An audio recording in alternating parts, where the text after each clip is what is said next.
Go na Radio Mulundowata San Francisco. Mekauti Kenda Vatamai.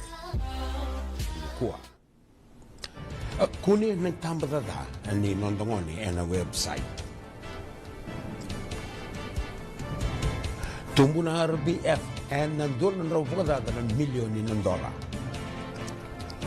Law pagkatutu ni Tobo pagkabiti.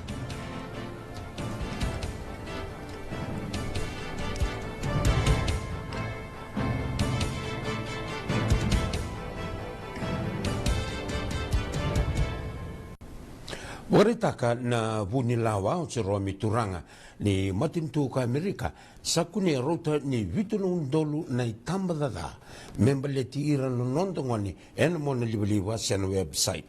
Akan vunilawa ni roto sa daga batatiko na nonda tambana ni visa kay na tambana ni Beba Gangai ni US Homeland Security me molia na lengongo.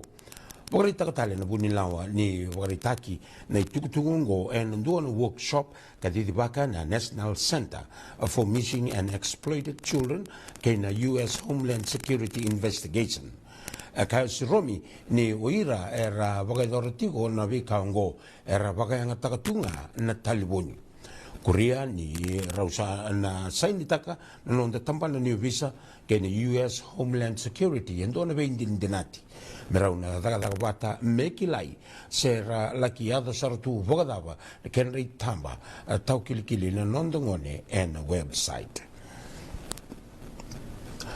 Sa kadina turang Prime Minister si Tibeni Rambuka men dua na visa utotolo na tubutubo bagay labo burbura mera rokina na kena yadobiani na ve matentu yanu kara se vakatoro da ketekitiko mai nei labo ka bagarutaki kina nraki visau alla beta da kama ngoro mbuka non watsetiko ndono bagana nanu mbosileguni General Assembly ka bagadur mai New York muni madawa me sa votoka ina Pacifica me zone of peace. Rawatan ng bangga nila po mararoy na nondo banua na Reserve Bank of Fiji na tumbulewun doon ang raw karua $1 milyon ng dola. Ang baki bagay labo may maidawa ay katulong sa bulo ni Chulay ang baki yung go ronandolo rosang bulo katulong. Na tumbulewun doon dua may singgambaw rawatan na Reserve Bank rawati na buko ni tumbo ni dunduy ni kaukawa bagay labo sa na interest rate ni market ni labo burbura kena mani ni taki na nonde labo and foreign reserve ka laki wakatumbu taki kena vei vanua ni nonde wakatumbu labo sa soli na labo ngo kina matentu and mataka ni kuwa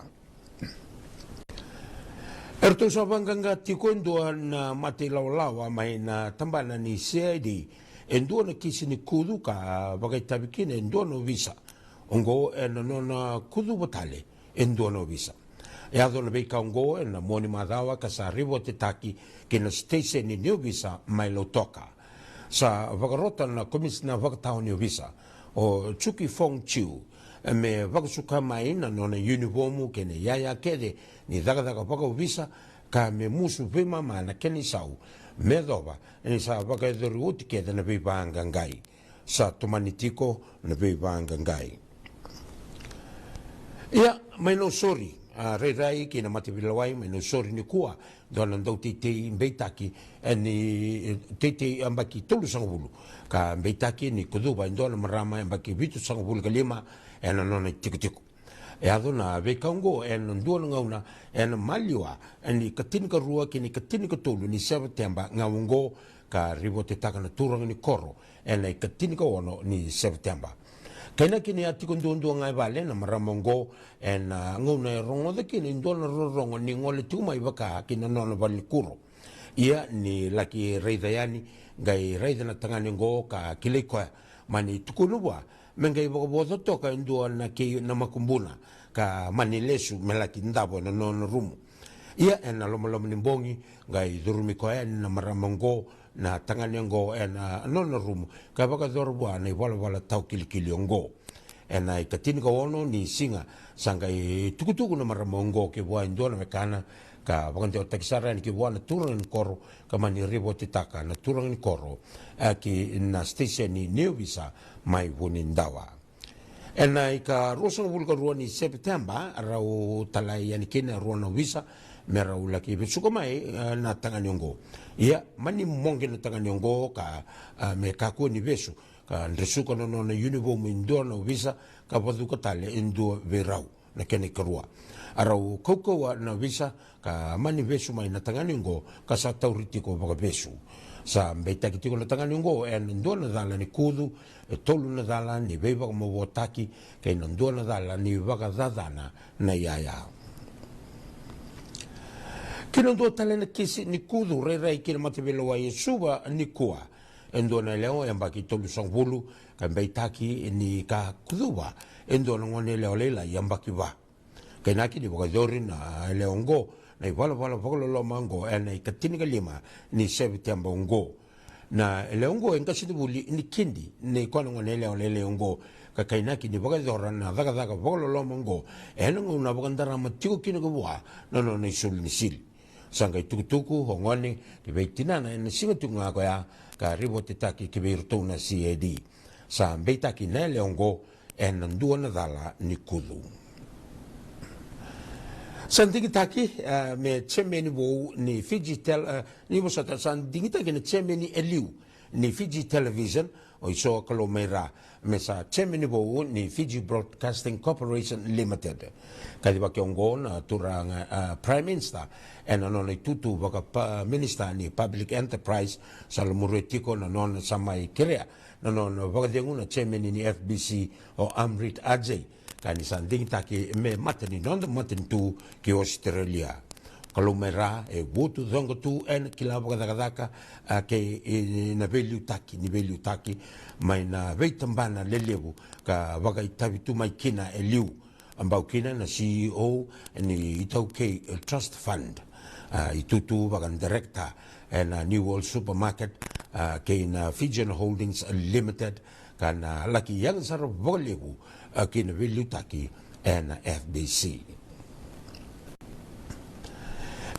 Ndo na sasanga ni kena maruroi na nonda itowo na iwagarau kena veka enda kilaita ni kina na nonda vei vanua. Sa wagadori tigongo na soli wakatutu kena ndo na laubo merawa ni na tau kena kina nandundonu ongo na lau wakatutu taki ni Traditional Knowledge and Traditional Cultural Expression Bill ni Ronondolu Rosanga Vulgatolu. Nasa sangongo na pagkata kilataka endo na ngonubo na kena sana tangomaki ka marurukina na nonde wagrau na itobo ke na iwalwale nimbula wagaitoki ongo keninaki talenga meka kuwa nindua wagangataka wagabutalia se wagatorsumbutaka na kena wagrau. Nonda tu bill membaleta nonda tu itobo na buku wabanua ko atu watake na kai da dau balabutu na ngauna enda reda na kena sa wasa usataki ka wakadadani ka kauli wichi mai ba malu be kenda na bilingo e kautamai me sa mai biu wakabosa matai na kena tangomaki kene karua na kena weira era vina kata mera mai bangataka mainan dela ni no mundo we bagandoni e sini chigo wana matentu na we bagandoni e chigo we ko e nona na buku babanua batake na itopo na kana taka man matentu mena listale ki wera na itoke mera sole mena we bagandoni we ko era vina kata mera bangataka ke bagasindu na vina kata bangataka e na marro itunga na database. Oritaka na nonda zorbo undau ni backline warasa Joshua Tuisoba na vuni na wilikitu na inside center sen wing binakan dundua e burbura e ne pole tuku ni ragabi ka Tuisoba ni ongo e raunga e na alo malua na dagadaka bako koa ke na veinto kai akai na zorbo ni butu mai ba ni san dau kai tu nga e lona ni vengito kede sai oti ni non gito. Enda undu tu na bei sala mera ndau bagalunga ngata kikina na ngoni ni viti en vengona ni sembera ni radithia ni kirara akaena non dandau ni vei pakatapulidi na tambana ni strength and conditioning ona Danieli dawani buka mebaka ni rasa professional athlete na non da dorbo erto sakilan bimbi ningito etarabongo kay nambimbi me tiku indua mai vei rotona dau ni vei pakatapulidi ento kay talangayani eno non da punua na nondo propo chone korundundua sana sengatale ni nanga ngito ena sota ni rugby world cup ongo ena buku ni nona maboa kaya do wa en ngona ni treni sa sosomita ki koya o emosi tungiri kana laki tomane ani nana nonda timi ena amada ongo korundundua ka ngito en ruan volta ki benua akoya beranse ke Englandi ni sembera ni rto ngoliani ki beranse ke non rto kamba mai bodo sa abang ni binakatiko ki buan non bang bulan-bulan non dan tahun bi bakatabili o Simon Raiwalui sa tu barau non da timini junior mbati mekindo bakan non rto tahun bi bakatabili wo kamena liuta ki rto ke na be na sota sa tungo matanda sa ndingitaki na daung gito eliu ni Fiji Mbati John Wesley mesa coach ni Junior Mbati aliu sartungango na non rauna dhalindi na Junior Mbati kay na timi ni Clodra State University na State High School Milo toka en mua ni Vulongo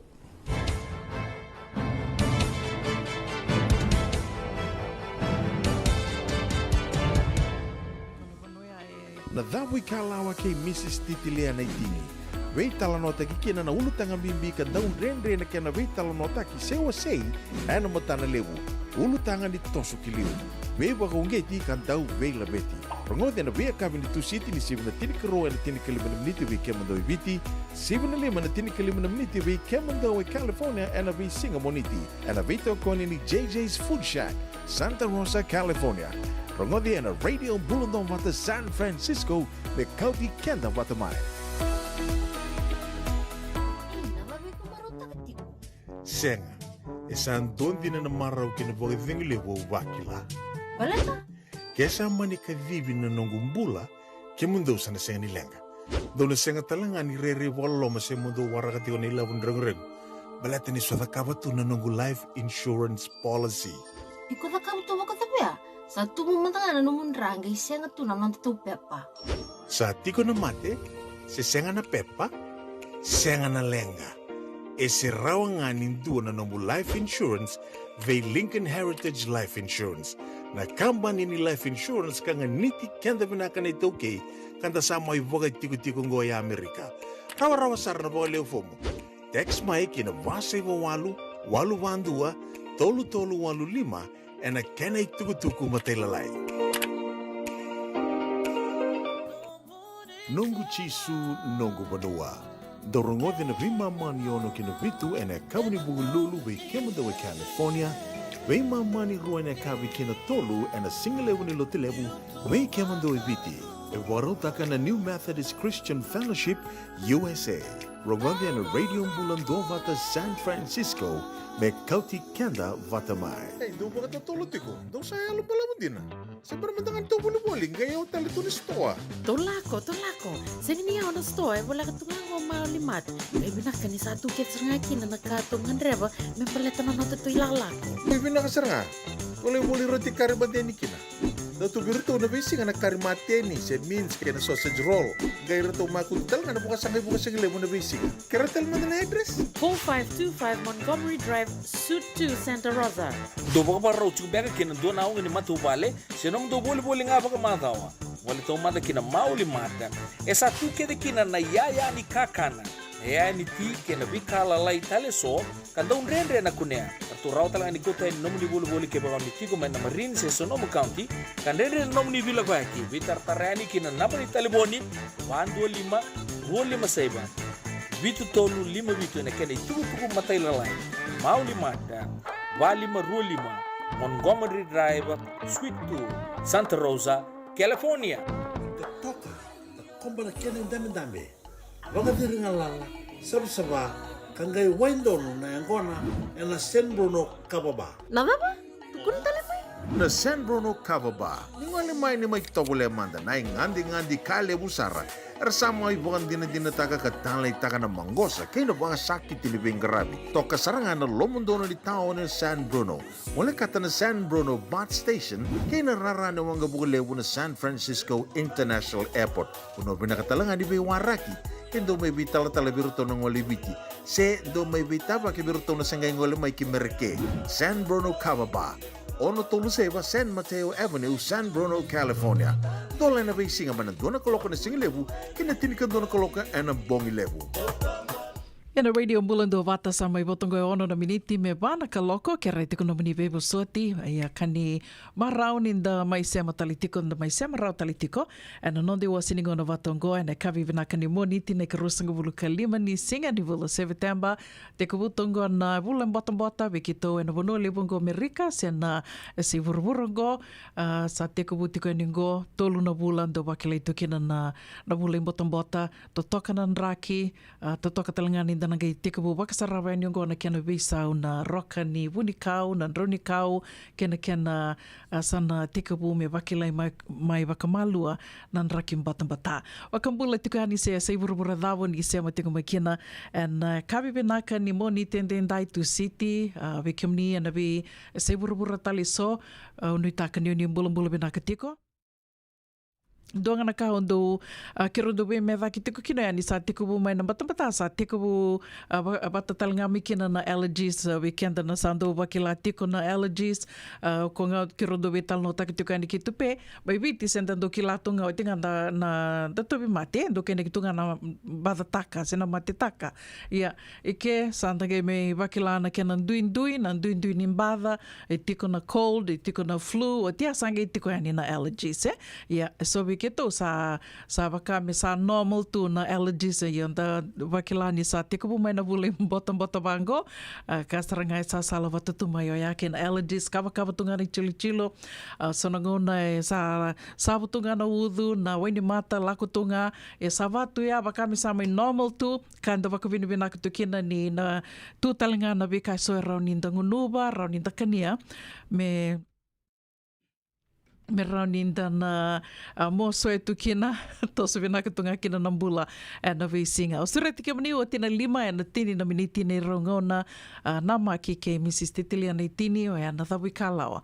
Na kavi ni kua me wakai vitoko ni tiko kina na JJ's Food Shack. Da waka vini vinaka tiko na nondra tola masoli. Waka vini vinaka talitunga. Viki mani nandau siama tiko mai na visinga. Viki mani nandau wase tiko yani na nonda watabatongo ka nisando subscribe talitunga ke to waka reida tiko na wili ni Leonie Vanua sena i tauke sena matapu wale o ni sando subscribe tiko kina ni to YouTube channel sa tosa daki sar tiko na wili dua tiko na kana Leonie baka binibinaka ni to baka binibinaka tiko na nomoni be toko ni da baka binibinaka talitunga kina be kamba ni so karabe toko ni tiko mai na be songo so na nondra loma soli na nondra rayawa karao ni mai to ya butaki tiko kina indona nonda bata na radio mbulando bata na pono Livongo San Francisco America merawa ninda buki tiko kina na itoke kanda sa ngole mai da sa mai wanga rambula senda Eroni tuku nanda may bangga rambula senda sa ngole may baka matapu bale menda sa may baka tiko tunde ana pono Livongo senda ngole nga may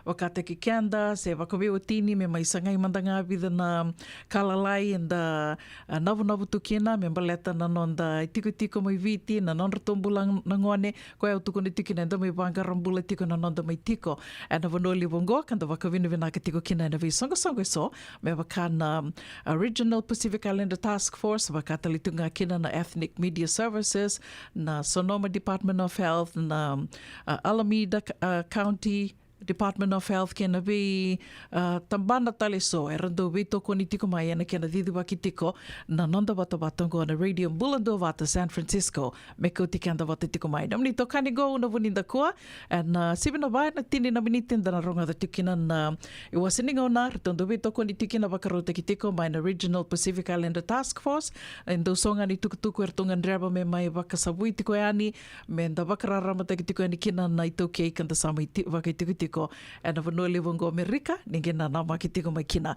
Ia na ngona matanga ngono via wakambula tiko ani kina ve kimdo ke sara na sema tiko mai ne kavini kua au ni taka ni teko vo vena tiko na madhao ni venga ravi na madhao ngo ndo tale na madhao vo ndo tali tiko na vula vo kanda wakana mata tiko ani kina dhawa tiko na vula ngo e na madhao ngo e na moni madhao ngo wakanuni vena tiko ani bula vena di Ndreu wakatala kina ve Alice Ngalo bula vena Maramanaita wakatala kina ve sista ini se nger tambua nimbula vinaka wakanuni vinaka tiko ani ve kimdo mai Sacramento wakatala kina ve Karua atea wa Ningola nimbula vinaka neita sandende wakambula tali tingani ve Maramatau LJ Vindiri au nitaka ni nimbula vinaka tiko tau wakatala kina ve Nina Magun sengatala ningola da tiko kina ndona nonda toka ningo endo sema tiko mai Afrika no ve singa nimbula. Thank you for tuning in. Copa, that's all I can pronounce. Thank you for tuning in.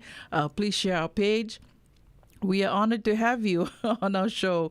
Bula vinaka Maramatau ke lera na sovi wakatal ngā kina ve Karalaini Leoni Mbenga ni bula vinaka kai Filipe Kamakorewa au ni taka ni ndo bula vinaka tiko mai San Rafael wakatal ngā kina ve kawa ya na kaudhiri bula vinaka nei tā wakanui vinaka tiko ya ve kimdo mai Bigori Hawaii au ni taka ni ndo bula vinaka tiko wakatal ngā kina ve Mrs. Titilia nei tini ke kimdo ke sara mai Ronald Park kimdo mai Navato wakanui vinaka tiko ani sengatalani ndo ngule da vitiko na sere kataravungo Maramanaita sere ana vakananda kuya sandende ko ningai re mai Maramanaita ni takani ndo bula vinaka tiko vakatala kena ve simeli bola vakanuni vinaka tiko ani ve kimdrono vitukani mai Petaluma au ni takani ndo bula vinaka tiko vakatala kena ve Chemesa Kufele vinaka vakalevu Chemesa na sema tiko mai ne kavini kua ve vakambula tiko ani ve kimni na venga ravi tiko na ve ni venga ravi oni venga raviti kina na kavini kua na se bura davanga oni se mati ko me kina au ni takani ni bula vinaka tiko.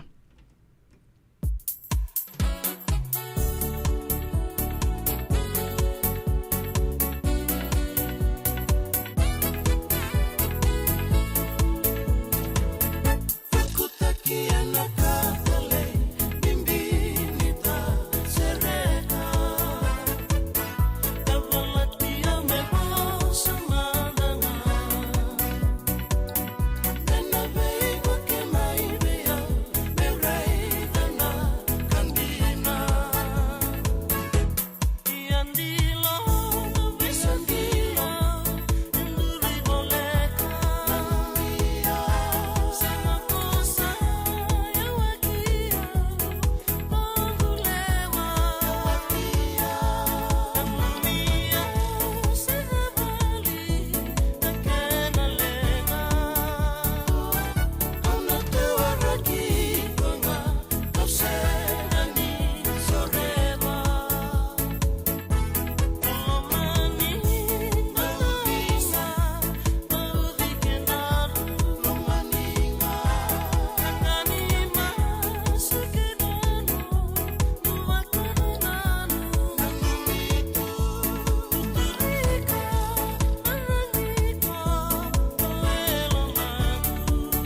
sa senga sarangan iklan na tapos menta blaka talong taka buka sing ilong taka sa mga kapitang ni kakuni lo malenga sa tipin doon munua eraw ni buka dingo ikimuni waya na JJ's Food Shack Santa Rosa, California na bay matanggali kaka na jigina mebaka na karitua waraisi na logo palusami na buwaka na kaibo soso na dalo na toa na kukonta bay nga ni kinang gamure kaka na buwa palang mebaka na steak gay buka loka tabio kaya na kuslo surua otat ni Gila ko pata na kaya na pai ng bani kay naman rai. Oya na JJ's Food Shack, Santa Rosa, California.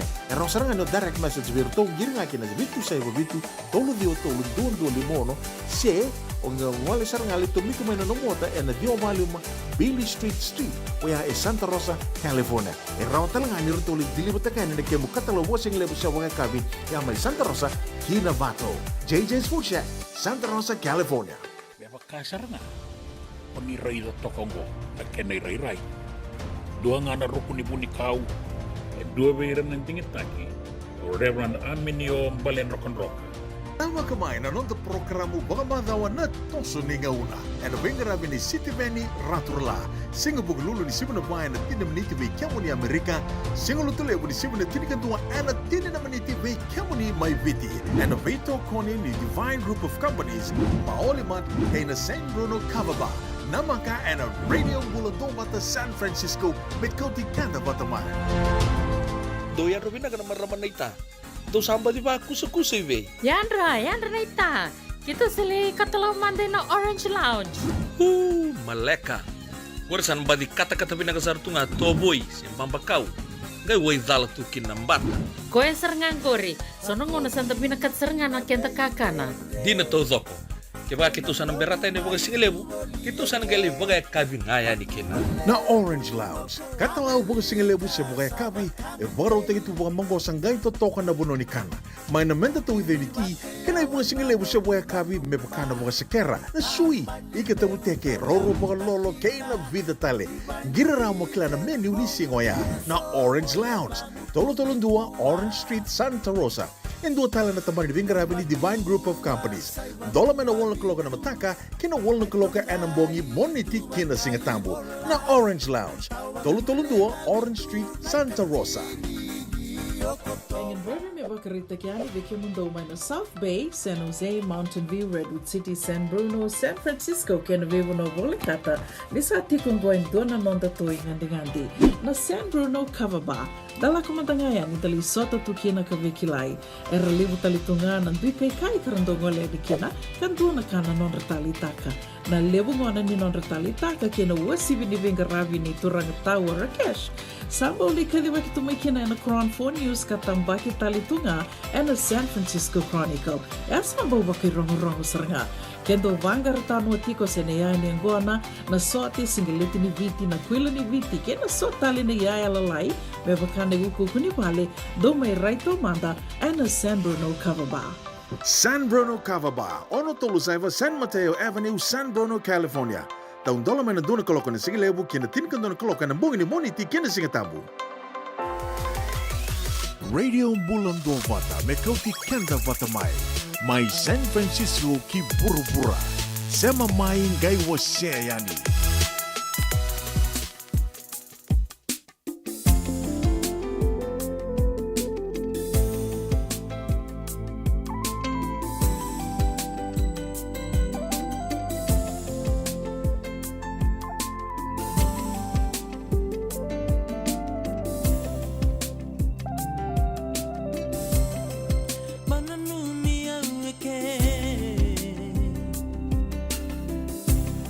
Nindarutu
Rotaki mana Regional Pacific Islander Task Force. And a radio Mulundonga to San Francisco, Mekoti Kenta Patamai. Ina radio Mulundua wata me wakawa wakarita ka tikani ana I was in ngauna da mai veto kondi tiko kena na Regional Pacific Islander Task Force dona songo ka da ulungi ana wakalibu tiko na non da wakararamataki na non da buki tiko na ngole mai ina be matani tu me na wasa Pasifika ka da samai wakitiko tiko ana vanua livungo Amerika gona tambana ka vinga rabi tiko be kenda to California na Regional Pacific Islander Task Force endonga na itukutuku ertonga ndraba mai me mai kadhi Kiani, go me balata tinga na kena sangai tiko me nandua na nonda workshop me balata tiko na TB.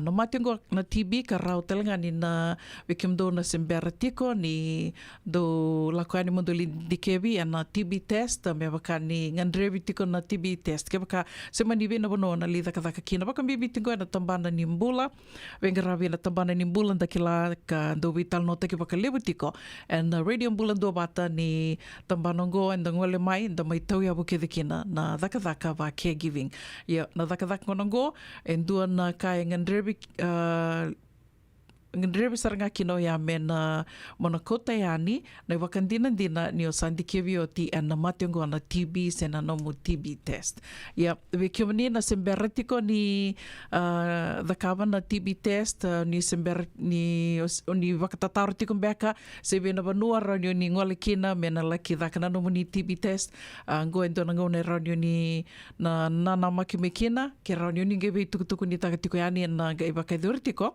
and na bula o kotoba ona ge bakadi takatalani na tikini singa ia sa mai kito vina katamandanga muni na kilatiko ni sa nabudi tiko ni na bakaiduri na bulo o kotoba na tikini singa ena ge bakadi takitiko yani kana bakaiduri tiko ena non retu balni lotu o talatala liseni angarase koia monina ge nana makitiko mekina e vida na rto vana songo lotu sa mai lewena tiko na songo ka wakatokai tiko na Fijian Health Ministry Gona kena sanga itunga sa sanga tikunga na Regional Pacific Islander Task Force ka wakatilnga kina na bitambana nimbula na vi county so and bonongo California bakambimbi tiko be kenda to and Northern California Northern California be kenda to ya sanango and vi counties kede sara sa sanga tikungo me na vika kede me lava ki mai na vika kede e soli mai vika kede ngandrebi me mai bakarara mataki kina na kautamata kanda sangole mai da samai bakitiko na bonoli Bungo Amerika me na ronro mai me na adobe kenda mai na wasa Pasifika waka bibiti kumandanga o kenda to mai biti me waka ni to kila me to waka to bata teki kenda to verto na tonga na Samoa kenda to se lewelili sara to se ngoni sara roni to kai ai koia tonga ndreba me mai kadi waki te kumandanga yani me rauni ni be tukutuku ni takatiko yani ngoe senga ni ondo wako e kina mai Sacramento se vikim do mai Seattle do na tiko e boli sanango na buku ni daka na bulo kotoba ni se matiunga mai na kai tukuni ani na tikini singa na ndui tiko na singa wakaruai kana laki wakaidur tiko kina wambo tana wal ni lotu tiko mai Windsor na wal ni lotu ni kartondo laki lotu tiko kina taltala lisini angarse kartona nona e wawakoso ya na wana isungu lotu ko tukune tiko ni ngorto sama lewena tiko se ka ronika ni sama vidira tiko kina na Fijian Health Ministry o ya na kena nivo Petaluma bakatela kinorto na Fijian na Wesleyan Church i Petaluma, kerto na Fijian Ministry, mai Petaluma talinga. Arto na leo tolia ka wakatalitunga kina na isongo loto ni talatala lesini angarase. Na vana isongo lotungo, erto samai do batatiko ka sadide bakitiko kina na Fijian Health Ministry. Ia aubia bakandi takani ni senga ni kene mbale au ni waku e kina na leo ni resongo lotu tale so. E senga ni vau ya. Ngo me didi tiko mantanga kina na vika kede lako mai na vibu ke kede na vika e ngandrebi se na lava ki mai se so na kambia kene soli tiko mai. And then wakai bota kede kina. Senga ni na waku e kina indua. Koia ni ndo wakai dhuri bango na soata se ndo mbeka na wuli se na pe wakararama mataki na wakaidhuri tiko na kadhi wakitiko yani baleta ni da sureti kadhi tiko kina. Au mai wase tiko ningo baleta ni wakaidhuri ndo na matai sarngani Health Ministry, Fijian Health Ministry Fair, ka wakaidhuri me ambo mai wakaidhuri tu Amerika, wakaidhuri me pedaluma na bulo tune, ngai leo tolu sanga bulu sarngair to adharau ni kina.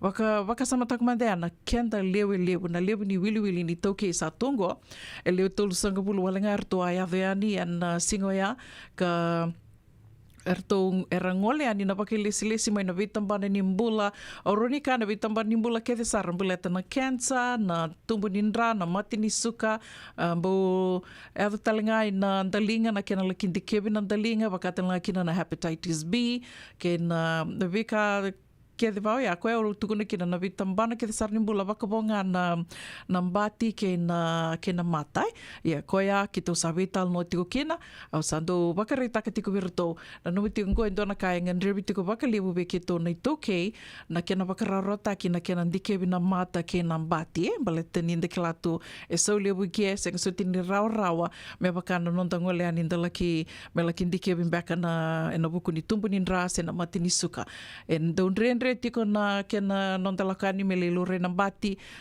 se na mata ia koe a keto sabe tal no tiko kena usaba ka nuni tiko na nonda health fair katarava e sana rauni rato na tiko talinga kina na tambana merto na mai bukiana kena ndikebi na matanda ke na batinda yo ko ngai anda sa wakunu ni tiko kati ngani masu na nonda toi tostosa tiko enda wakapina vena ka tiko mantanga ni to sa mai tiko na bono livongo ka sa wakarawa takitu na veka membaleta na nonda mbula senga ni ulumbale au ndo wasia wakalevo na kenra toi tala noa na marama karto ndo wakaitavi tiko mai na nonde wasininga ona na via kabini tu city e avalata nde ona gaitha lata na vi madha warua ertondo wakaitavi tiko mai na Suva Cancer Survivors senga walingani orto na marama orto talanga na turanga lewe na talitunga ni songo ya baleta ni oira talangana turanga tubira talangana cancer senga ni rto wako e kina ia koe artonga ndo wase tiko mai orto ni senga soti ni rawa me wakate ki kenda to wike wambota senga mande New Zealand vikim do mai Australia wakadava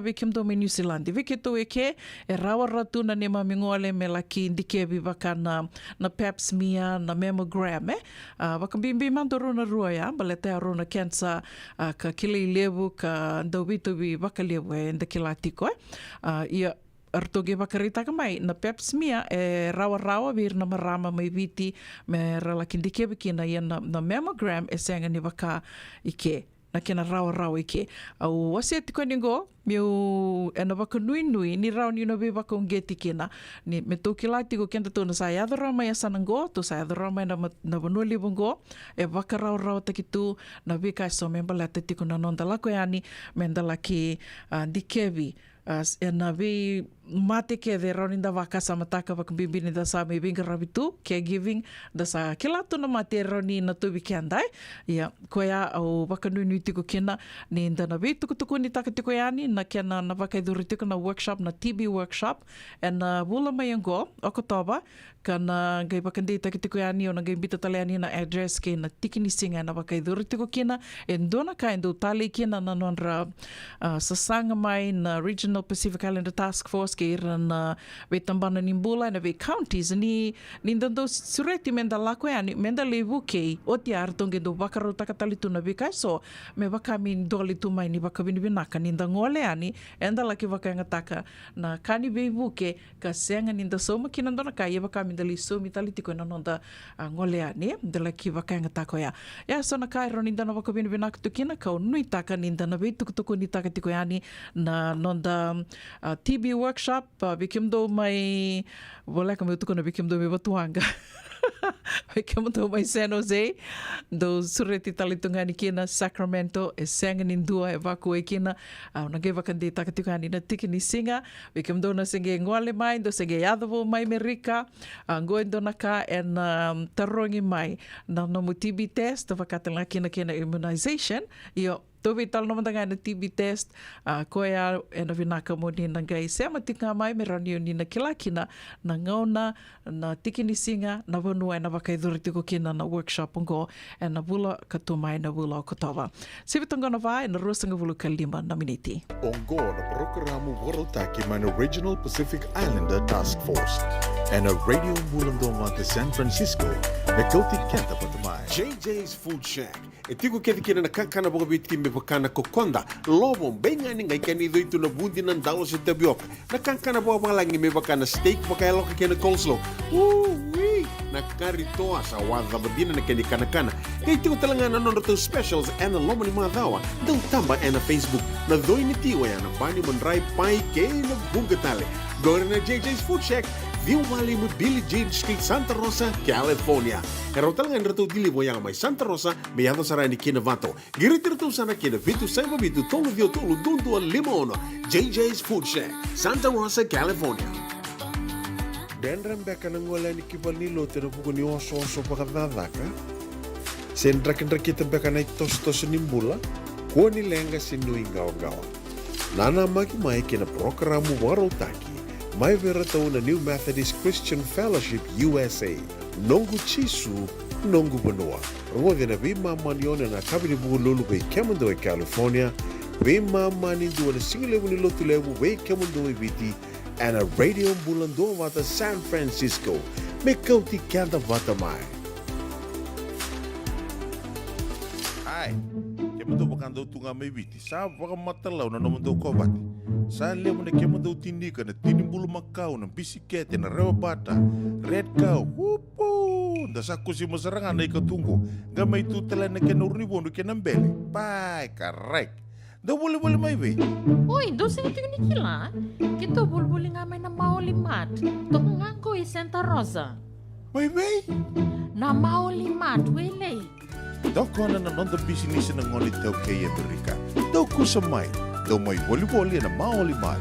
4525 Montgomery Drive, Suite 2 and 3, Santa Rosa, California.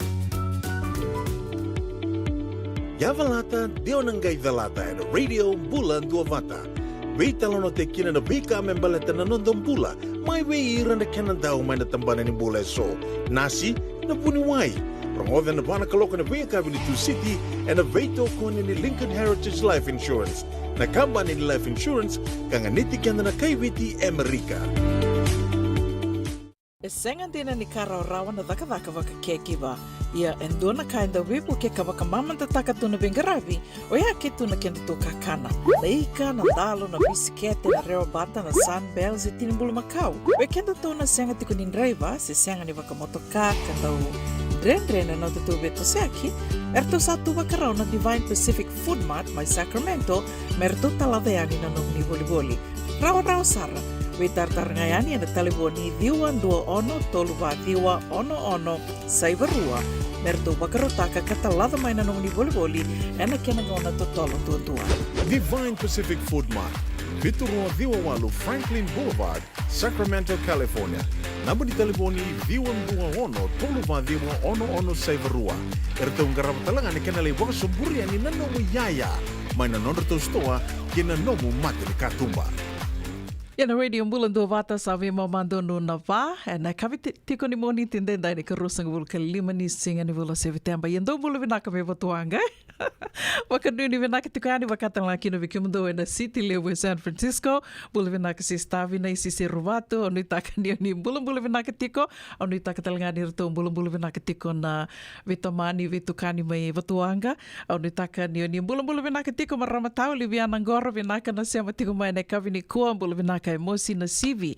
Saya masarti ko may nandi, do bulan binaka, wakatang laki na vela veti, mbali suva, rto saya masarti ko may Australia, na kabi binaka ni moni tendendai, sing libuti ko ni tu city may sana ya, au nitaka ni toso binaka tiko na binga ravi may sana ngori, wakatang laki na vipena ya tava ni bula binaka na saya mati ko may lotoka, isa, do bula, wakambula talitungan ni vituranga na itacho, sua sinia, wakanuni binaka tiko ni vikimni na ita, wakatang laki na vitukana tamimbuna ni bula vinaka ni mua wakanuni vinaka tukani vikimdo and a divine group of companies my Santa Rosa wakatang laki na tawa i tangani lau, dombula vinaka, wakambula talitungani we karalo, bungai vinaka wakalevu na sema tiko mai, an kavini kua, ni taka ni bula vinaka tiko, wakambula tiko makoe, vikimdo ke sara na sema tiko mai Santa Rosa, dombula vinaka filo, sunia bola na matabu bali na bola, o Nora John Tambutoa, eta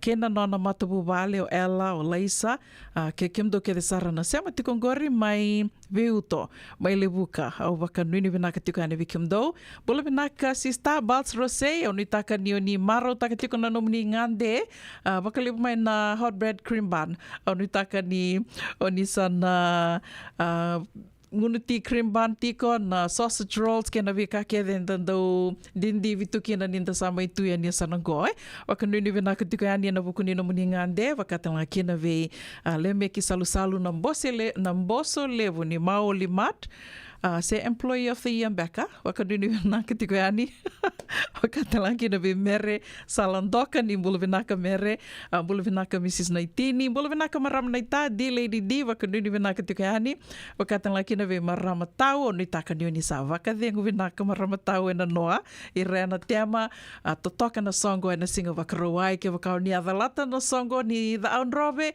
au suritika mni ninga scroll sombo ena radio bulando bata imbitu kani kina sona video, kena sotelanga ni tamba. Wakambula talitinga vi Chola Lawimbuka Junior. Nimbula vinaka wakanduni vinaka tukani vikiumni.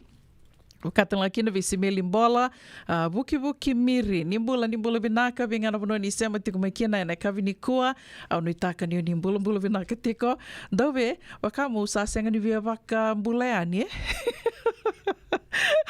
Drombula vinaka ni taka ni dombula vinaka tiko wakanuni vinaka tiko ani vikimdo wakatanga kina vikimdo na red zone band mai valeo au ni taka ni dombula vinaka tiko do wakadingu tiko wakavinaka na madhango ukilani na batinto talembeka na songo na moni madhango au ni taka talangani ni bulu vinaka tiko litia tu bakawa vinaka na sema tiko mai ne kavini kua au ni taka ni bulu vinaka tiko sevenga na bono ni sema tiko mekina au no baka bula talitungani vikimdo ke sara na sema tiko ngori mai na rere na buku ni songo do baka rau tiko kina na moni madhango sabatonga rosa gabuluka vitu na miniti me 5 na kaloko na radio bula do vata San Francisco, me koti kanda vata tiko mai.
kusi-kusibe. Isa ni pula binaka. O se vivi mandongo kina maulimat. Ele taka kina endona nito pakataka kana lelai. Yo le uku taka pakatotolo. Ni bernir to yave ani na bulangi. Oi, o dia bakasanga. Erto pakasanga telanga ora to. Sarara saranga. Go enta so mangana kakana. Ese ni ta so manakena bakanga takina olo. Oi, okay. Binakasarama anda kilatiko. Maulimat, Valley 5 Montgomery Drive, Suite 2 and 3, Santa Rosa, California. Vetar tarasarani kina naba ni telefoni 125 saiba vitu tolu 5 vitu. Ena kena itugu matalelai. Nada besar mata begule kena dona no life insurance policy my ve Lincoln Heritage. Sinang ayaw sa nagkakil nito ta nagkatil kabitu ni Agostita na 2022 o sangir ta kasarabiri ni tauna. Kami ngaya kena maga ngaya salah ko mana check. Sangat tali ni biara, sangat sarangan ni biara paling lain. In time sarangan mai. So dan tali warga tali tunda warga. Kau tunggu. Kau saya lo buat bengo kamu bilang tak. Nakamban bilang kan gua na heritage clinic. Ni, namun bilang sarangan. Sangat tali itu nak kaya. Wakatar tutu nak kena. Bahkan nak kena pepo work itu tak. Kami suami. Nak kira kena timber kena apa. Sen tu bikin dari labu lewaya. Minta samu kina kisi, namun ni marong kina ngona mojuri paling bula. Kaki saya kar tak waktu na insuang. Ya serangan apa? The Lincoln Heritage Life Insurance dondonga so mana claim na lo manurusang bulu ka banewa. Kaya sa ro namba ki otin polisi gaya na lenga. Di ko na beba sa oray. Dawi mati sa siyang. Raw sarna bagaleo fo mana telefoni. Text mai kina was seva walu bandu wa tolu walu lima ena kena itutugu matelelai. Ena bona ngau na levo ni nondo so enda sa senga sarangan nikla na da bumenda vaka talutaka bo singi luta sa baka kapitak ne ka kuni lo malenga sa tipin dono munua e rauni boka dingo ikimuni waya na JJ's Food Shack Santa Rosa California na be matangali kaka na tibgina me baka na karitua waraisi na logo palusami na buwaka na kaiwa soso na dalo na toa na kokonda bainga ni kina ngamure na kaka na buwa balangin me baka na steak gai baka loka tabioka kena coleslaw surua o tatni Gelago pata na kena pai ng bani kay na manray. O yan na JJ's Food Shack, Santa Rosa, California. E rosarang ano direct message virto giringa kina bitu sa bitu tolo dio tolo doon limono se o nga wala sarang alito miko may nanomota e na dio maluma Billy Street. O yan e Santa Rosa, California. E raw talang ani rito ulit dilibot ka na kemu katalo wasing lebo sa mga kabi ya may Santa Rosa, Kinabato. JJ's Food Shack, Santa Rosa, California. Na dhawi kalawa kay Mrs. Titilea na itini. Wei talanota ki kina na ulutang ambimbi ka daun rendre na kina wei talanota ki sewa sei ano matana lewu. Ulutangan ni toso kiliu. Wei baka ungeti kan dau wei labeti. Rongote na wei akabin ni tu city ni 7 na tinikaro na tinikaliman na miniti wei kemandau ibiti. 7 na 5 na tinikaliman na miniti wei kemandau California na wei Singamoniti. Na wei tokoni ni JJ's Food Shack, Santa Rosa, California. Rongodi na Radio Bulundong Wata San Francisco, the County Kenda Watamai. Doyan Robina ka naman raman na ita. Do samba di ba kusa-kusa iwe? Yandra na ita. Kita sili katalaman din na Orange Lounge. Maleka. Warasan ba di kata-kata pinakasarto nga toboy, siyang pambakaw. Gay way dala tu kinambata. Koe serangan kori, sonong una santa pinakat serangan na kenta kakana. Di na to zoko. Kaya kita sana berata ini bagai singelebu, kita sana gali bagai kabin ngaya ni kena. Na Orange Lounge, katalaw bagai singelebu sa bagai kabi, e baraw tayo ito bagai manggo sanggay totokan na buno ni kana. May namenda to identity, kanay bagai singelebu sa bagai kabi, may baka na bagai sekera, na sui, ikataruteke, roro bagai lolo, kay na vida tale.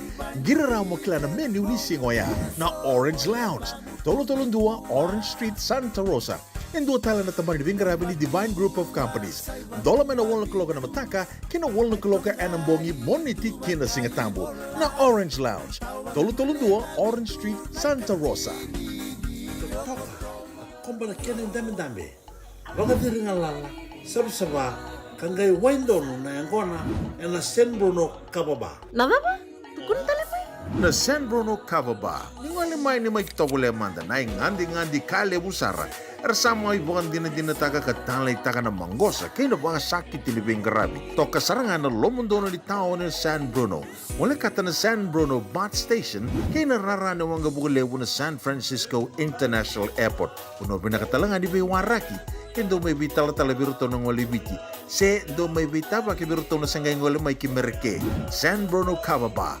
Ono Toluseva, San Mateo Avenue, San Bruno, California. Dola na ba singa man doon na koloka na singilebu, kinatinikan doon na koloka ang bongilebu. Radio Bulando Vata, Mekoti Kenda Vata Mai San Francisco ki pura-pura. Sema mai ngai wase yani.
Where you can, no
Totoka na i tawi seroia, sa mai voto kina goe vitu na miniti me 5 na ka loko ena ka bibina ka ni moni tindendai 75 ana tini na miniti o vesure tituka ani moni seama tiko ngā mai na nondai wasininga ona ni dhavu i kālawa.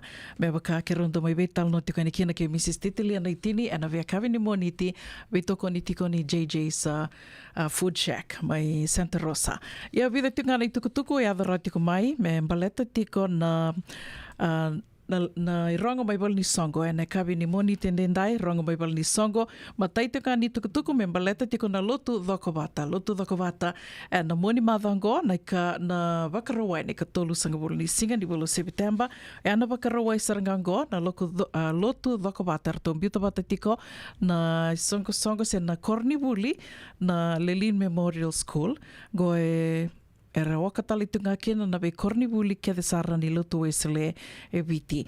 Au sana wili kamandani na be Kornibuli ke desara ka tambaki tiko mayongo na Lelin Memorial School serto ni songo ni wuli oti na mai Lelin erto mbita bata tiko serto didi baka tiko na kena sasanga me ndua kena sanga tiko me ndua na lotu dhako bata oka tiko kena na Lelin Memorial School, na Dudley High School, Ballantyne Memorial School, Jasper Williams High School, na Singatoka Methodist, Delcosha Methodist, Richmond Methodist, New Sawa Methodist, Namba Methodist, John Wesley, Kena William Cross College. Na Kornibuli ke saroya, bekemuni na Wuliwoti, bekemuni na Sematu Wakandra, na Vitokani, na Matabu Vale ke de Saro ni sureti ke na lotu dhako batongo e na baka dhurtiko na baka rua i sarangango ne ka tolu sanga wulu ni singa ni bolo September te ka butiko na rua na ka loko na singa lebu ka na baka dhurtiko mai na wa rua walu Mendocino Avenue Santa Rosa. Wa rua walu Mendocino Avenue Santa Rosa ke ni tukutuku matela lai ninga i vitartareani na taliboni ka sambiutiko ani na tikindua ka biutiko ani na radio mbulando vata nonda to wata ngangor ninge scroll sombuyani na mbiutugani kina na namba ni taliboni ya nabuna tiko en lotu dhako batongo o talatala manasa wanga ni dhangidha kana vosa talitunga kina se vosa ni wekinda bakitiko kina Dr. Ponipate Rokoli Kutu. Tukutuku kataraba me baleta tiko ngā na Fiji Day ke na maro tiko na singa ke viti maro tiko na singa ke viti Fiji Day e na waka tiko e ne ka ono ke ne ka vitu ni singa ni bula kotoba wakarambuka ne ka ono ni singa ke ne ka vitu ni singa na wakarawai ni bula kotoba ka na waka tiko mai na Southwest Community Park o ana dua ono diwa walu Hearn Avenue 1698 Hearn Avenue Santa Rosa teko tiko na songo wambuta e na tini na kaloko e na taka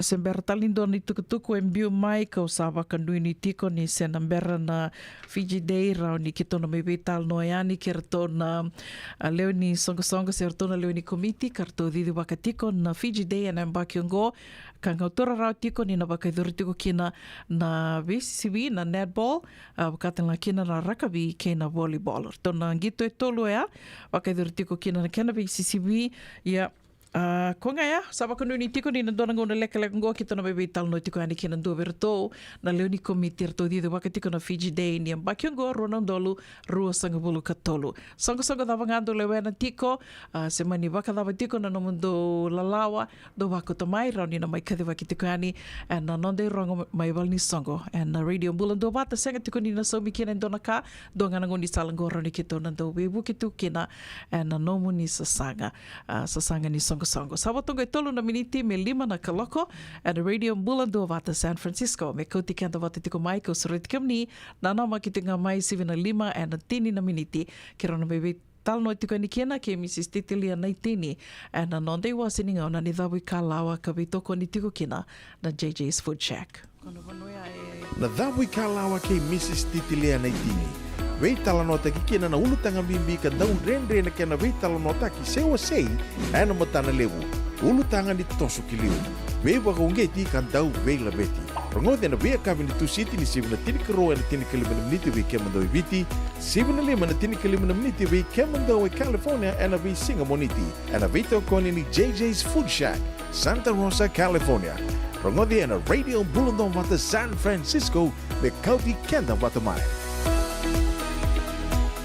JJ's Food Shack e tiku kedi kina na kankana boka biti me bakana kokonda lobo benga ni ngai kani do itu na bundi nan dalo se tabioka na kankana boka malangi me bakana steak boka loka kena coleslaw na karitoa sa wadha badina na keni kana kay tiku talanga na nondo specials and the lomo ni madawa dau tamba na Facebook na doi ni tiwa ya na bani mandrai pai ke na bungatale gore na JJ's Food Shack View Valley mo Billie Jean Street, Santa Rosa, California. Karo talaga nito dili mo yang may Santa Rosa, may yato sarani kinavato. Giritiro sana kinavitu sa mabitu tolo vio tolo dundo al limono. JJ's Food Shack, Santa Rosa, California. Dendram beka nang wala ni kibalilo tero buko ni oso pakadadaka. Sendra kita beka na tos nimbula, kuha ni lenga sinuing gawa-gawa. Nana mai kina programo warotaki. Mai veratau na New Methodist Christian Fellowship USA, nongu chisu, nongu banua. Rongo na bima manione na kabini bugu lulu bei Kemando e California, bima mani dua na singilewu ni lotu lewu bei Kemando e Viti, and a radio bulando wata San Francisco, me kauti kanda wata mai.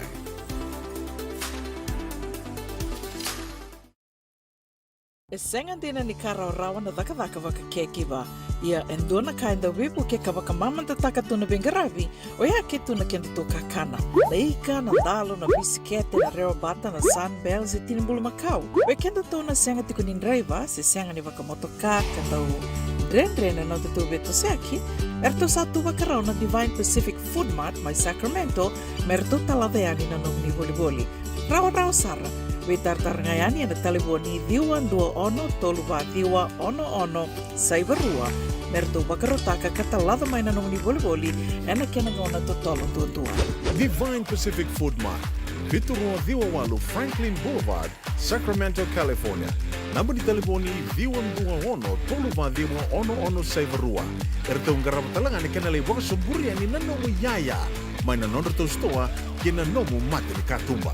Ndreve me wakarita kiani veke mundo mai na South Bay, San Jose, Mountain View, Redwood City, San Bruno, San Francisco, kena vivo no volikata, nisa tikungwa indona nonda toi ngandi.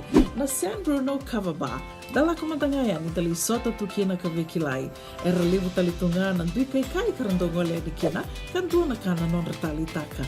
Na lebu ngona ni non retali taka kena wasibi ni vengaravi ni turanga tawa Rakesh. Samba uli kadiwa kitumikina na Crown 4 News katambaki talitunga and the San Francisco Chronicle. Samba waki rongo saranga. Kendo vanga ratano atiko senea ni angona na soati singileti ni viti na kwila ni viti kena sotali ni yaya lalai mebakane wuku kuni wale do mai raito manda and the San Bruno Cover Bar. San Bruno Cover Bar, ono tolu saiva San Mateo Avenue, San Bruno, California. Taun dola mai na dona koloka na sige lebu kena tinkan dona koloka na bungi ni moniti kena sige tabu. Hey, do baka totolo tiko. Do saya alam pala mo din. Sa paramantangan to buli-buli, gaya o talito ni stoa. Tolako. Sini niya ako na stoa, wala ka tungang o maulimat. May binaka ni sa tukit sa nga kina nakatungan reba, may paleta na nato ito'y lalako. May binakasar nga. Wala-wala roti karibate ni kina. Dato birito na bisi nga nakarimate ni sa means kaya na sausage roll. Gaya rito makuntal nga bukas ang lebu na bisi. Karatal mo na address? 4525 Montgomery Drive, Suite 2, Santa Rosa. Do baka parau beka kina do na ni matu vale, senong do boli nga baka matawa. Wali to mata kina mauli mata. Esa tu kede kina na yaya ni kakana. Yaya ni ti kina bikala lai tale so, kanda rendre na kunea. Tu rau talang ni kota ni nomni boli ke baka ni tigo mai na Marine se Sonoma County, kanda rendre nomni vila baki. Vitar tarani kina napa ni taliboni 125 saiba. Vitu tolu 5 vitu na kena tuku matai lalai. Mauli mata. Valima Rulima, Montgomery Drive, Suite 2, Santa Rosa, California. Isa may sibitongo na 5 and na rua na miniti and doon ang una lekalangango kiro sa nasiyama tiko anikina ki Mrs. Titilia na itini kuya senga na ulong bali sa mani daba nga oni nga roba na kakana bakasingilibu bakay kabi na idoy ni ti sen roti kari isa tu ke ditungo senga na ulong bali se ke bakao ni bia boli amandangao ni ngili basanga ibale senga na lenga ni siyama tiko nga may kina radio mbulando bata bakatao na banua ni tiko kina kena nomu ni tuba sa vida na store vida na business tiko ni to keira sa didi tiko ngo karau ni bi tartara ni keira and mother sawati dono gitokani tiko may mentika tuno koe, hei au sa via kana kakana waka viti saranga. I bimba kambala teni senga tuna ngona ni waka sanga, sa do mantanga ngona balabu, non da sasanga tiko menda lako i dakadaka, sukuna dakadaka, da sasanga lako i vale. So da ni vale da sa o ada tu, koe a sanga tuno koe, dorwangarama di vena vanua roni ulako kina me ulibulia mantanga mai, en na kakana me sa muta rau tu, o sange vango, yo, dorongir saramanda na Divine, ngona Orange Lounge. Kirongiri ani, sa kironge kirea me ke pakai saroni bakaruta ki tunga, balet ni kiro kila, ni kiro nage adani asa nambongi, ngo sa kiro baka samataka, kiro didi saratiko ningo i na Tombalebu ngo in San Francisco, kiro sange didi da ki Santa Rosa. Ke pakai oso sonongoni sala na roni toritiko robi mamane aua, no mu didi da ki tiko. Ya sabia kavi toka sa ambongi sa senga sotini oso sonongoni sala, mani kiro didi da ke rongeado e ani sa wakarau tu na lima na i wakarau kakana ngo na roti na risi kari ma teni na roti lakapata na dal na chutney arto wakarau takatu na Orange Lounge ya na matangali venga ravi ka satu e na vonongo giringa tukuna na taronga se dava na menu dava na kakana dava sa mbuta tu na singa rani arto wakarau takatu se mani Orange Lounge tiko na Maoli Mart tiko na JJ's Food Shack, senga na ulumbale. Ranyo ni tartar ngayani sa wakararata kito na kakede. Sa may sibitongo na lima na vano miniti, doon talimando ng tasere, ni Berni ngay indarongode ani na nondi wasiningo na vata na dawi kalawa, ono biya bakambula tiko ni kina tamarisi suli nimbiao. Nimbula vinaka tamarisi, vinaka wakalevo na sema tiko may na kavini kuwa, Beba kambula tiko tamarisi, we komunike de sarna lube viti kanisa waka tiko na vanua levu o United Arab Emirates. Nimbula vinaka na valke embassy waka nui vinaka tiko anabi kiomni waka bimbi wana turanga na ambassador Mr. Naipote Katoni Tambua waka bula talitunga gobe rauna nona vitina ni Mrs. Katoni Tambua ke Rusia te Katoni Tambua mai votu levu mai nandi. Dombula vinaka na sema tiko mai na kavini kua wakata lakina vitamai Veto Junior bula vinaka tamai Veto sema sartiko mai Roy sabu isa. Dombula vinaka bula tamai Veto tinai Veto ke Veto Junior vinaka vakalevu na sema tiko mai na Parataisi wakata lakina vi mbui sala katia dombula vinaka na sema tiko mai Santa Rosa wakata lakina ve api salome bunisa nimbula vinaka ni sema tiko mbeka me ve api salome wakanuni vinaka talitungani vila veti mbali suba mai waga New South Wales wakanuni vinaka talitungani vikiamni do tale na madha wongo via vina numitiko kwerto venga ravitiko virtona venga ravitiko e na lotu bata ki Malevani me maro te ki talitunga kina na madha wani MYF vinaka na sema tiko mai na kavini kua na vitiko ni lotu erasa waka duri rawa tiko na tiko e vitu kara teka butaka na ngone ni viti kara ngole mai baka dhaka e na nek isa totoka bakoti era senga walengani mai dhaka era baka tumbu lotu talenga ngona tiko e so mai waga Juni Dabo Swan unuitaka ni usada butandono tika abo sotia woyano mai Hills Patton Forbes Parkes Hillston K Griffith dombula vinaka usava kanduini vinaka tuyani vikem do ke de sara kemni ke de sara na lube viti ni sava kai tiko ngori mai na bebano ke de sara mai Australia na buku ni programu na nek wakatan la kina ve metu sela drama sei ni bula vinaka metu sela bula vinaka nau pasi panene lebu vinaka na sema tiko mai na mai San Rafael wakatilinga kina vi noken garau dombula vinaka bambuta sema talitunga mai Australia o wekango vinaka wakalevu na sema tiko mai wakanuni vinaka talitungani vikiomani wakatilinga kina vi maramatau irena teman dombula vinaka mareda lalanga vesi senga tilani ngole davitikina kimdrona vitinani mai Pedaluma na rusanga bula ka vitu Rio Vista Drive bula vinaka na ndua ki Mbumbu Joe wakatilinga kina vi Meti Roko ni bula vinaka obi bose ilangi vinaka wakalivu na sema tiko mai litia tubakawa ni bula vinaka dove Maliana ngone mai tumba wakatilinga kina vi Pat Vodi bula tau bula vinaka litia tubakawa wakanuni vinaka tikani vikimni na kavini kua vingana vononi sema tiko mai kina tendo mandano de tavi serni berni da sema yani kina nonde wasini ngona vata na dawe kalawa ke Mrs. Titilia naitini.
Nada Wikalawa kay Mrs. Titilia Naitini, and a Vito Konini JJ's Food Shack, Santa Rosa, California, and a Radio Bulandumata, San Francisco.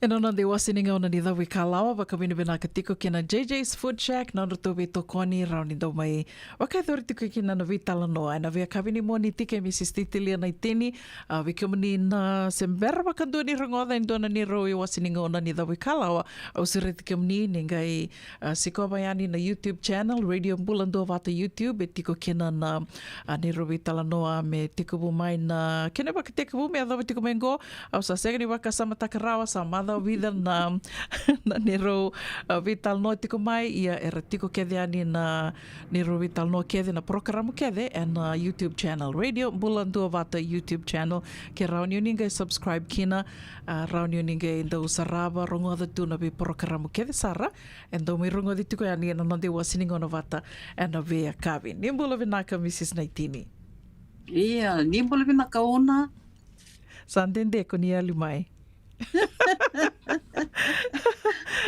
Nita kanito bulan-bulan tiko may na sanagor may na East Bay, San Francisco. Kito bulan-bulan binakasar tunga totoka tunan raki sanangko nita katalngan yung bulan-bulan binakatiko may daking gori. Iya kita bulan-bulan binakatiko ay Navate, Marin County.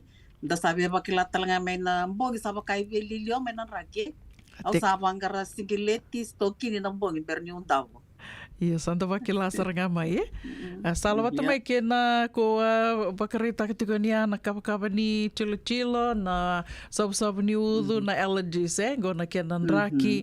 Iya, santa bakanu nitu. Nda ba binanga ni satu kede na kena iwali sananggo na kena wai sianga na ulumbale. Iya. Ni bia bakambula mantangabir na siya matiko mai bekendaru na kabini kuah.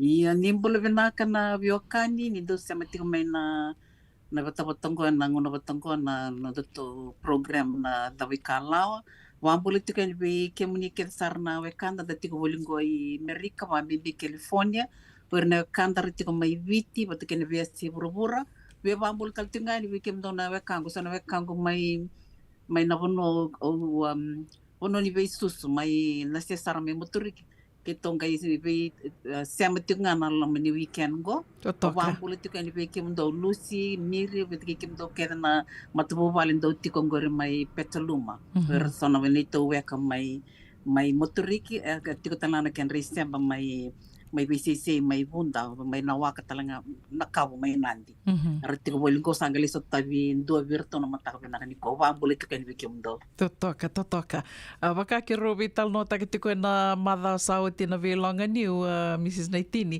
ni indo nakatalingo nindo may siya matiko da sota baka kani na buko ni na libu ni songo saba kay durtu libu ni nonda may sota tiko mantanga ganda may bakilaki na nonda siya mai da siya may kia na kani sambu talendina ando naka da roni na baka binibina katakati kung bate so anda sanga tumdani bikile may viti sanda lago may Amerika anda sange may bikile tiko ya sanango naka tale elasa talanga kinindo baka samataka yendor sa tarasar mandeani na nondoro ulutanga na kavinikua Vinakauna kilato sana watuli tika na mata sa tinin darubi talano tona tamani tika na vikato sambo vitalo tika na mata sa oti da enda vitalo tika vikim ni seng ni sem tika mai na mata sa oti kita kero vitalo tika ke una nonda tuwa onde tuwa ni da sana bakaro walingo nonda takavaka sana paid employment wakambimbi vekitongo Amerika erone wasawasi ni ona awasi toka ni bakaro weekend na tiko bolingo mawatotolo tak nga briefly o irera bakasasa tiko wat kirasanga di bakasasa dam da satu betul kina yan toro taray na financial planning kondor taray tikana makasat na financial planning na nomui labo na bitutu tiki ni konarbaro bakadling do talaka uno na via wase na tikina yan bernin doro lanti talina yan niko uno na katum dorreda nindam biwo no talanga mai kila ni tembe bono tan otu atu kun itu nakawa men katikin mendor bitan ritaman mata sawati beleta ni te kila bina kana bola bakai labo mai viti and the kelabi na kana minimum wage rate may biti sangay itu menangango may $5. And this is $5 Fijian eh nangay may rate na lewu ni labo na may taraike and doon mendayang lumato takasar metiko na ilabo and rin yung maro membaleta ng tapos kadengo siya na for our families for the future yeah iyo ni dalak talaga may ke una nakatalaw pinakatimentor na vital no kina siya ngo lang ni dalak ko may ni dalak may pangkarana bule pinakabakay labo etiko talaga na lenga and may sotawa ke Oi ko sana kilauna no mulak mai na bilang kay so tawa o kirau talanga o irna lubi kirau na son libu na lenga na may tawa ng tigike endo sa tramdanga na lenga pa kay law dina indar may bangkar ta tiko dar no gebitang no tigin kina ken de sotal na betar mai baletar na garin bitu mandatar ken karuan non tawali na housing na bono enta may baka wali tekikina sir na matupo wali mera may bidingom non talako mai ya talanga dona lenga lebu weekend endo may satawa talako mai ke weekend na ngoni witi yana kene katuluna talako mai talanga mi ke le weekend ay baka tukuni tukuna biokani lebu sandanga mi klati ko kiro bio oi na kangu ya na kangu me esto anda se bikile me de sangoni da susuata mai sar mai tu ngor na luben rama kombun sandanga mi samataliti ko so that's another thing muna na nonta coming to forge new relationships totoka so en nonta bolo pa biokani so en nonta lao kon dorong te wono da vital no tang program go eto na bono ito do wandi tiken na ngoni biti yan mantanga ure na nong kumbula obo kumbo tilo kemni tala na ni pambure tikgo maybe you did not know but unconsciously and the bucket tika ngoni biti eto na bono ito do wandi tiken na bono orne kanda na lotu wata ke na matentu na no mubio kani pakatadaka wata ke ro onda buli batamai yen dalak tel me ke una ele no ponga una dalak mai enda mai ngali limbaka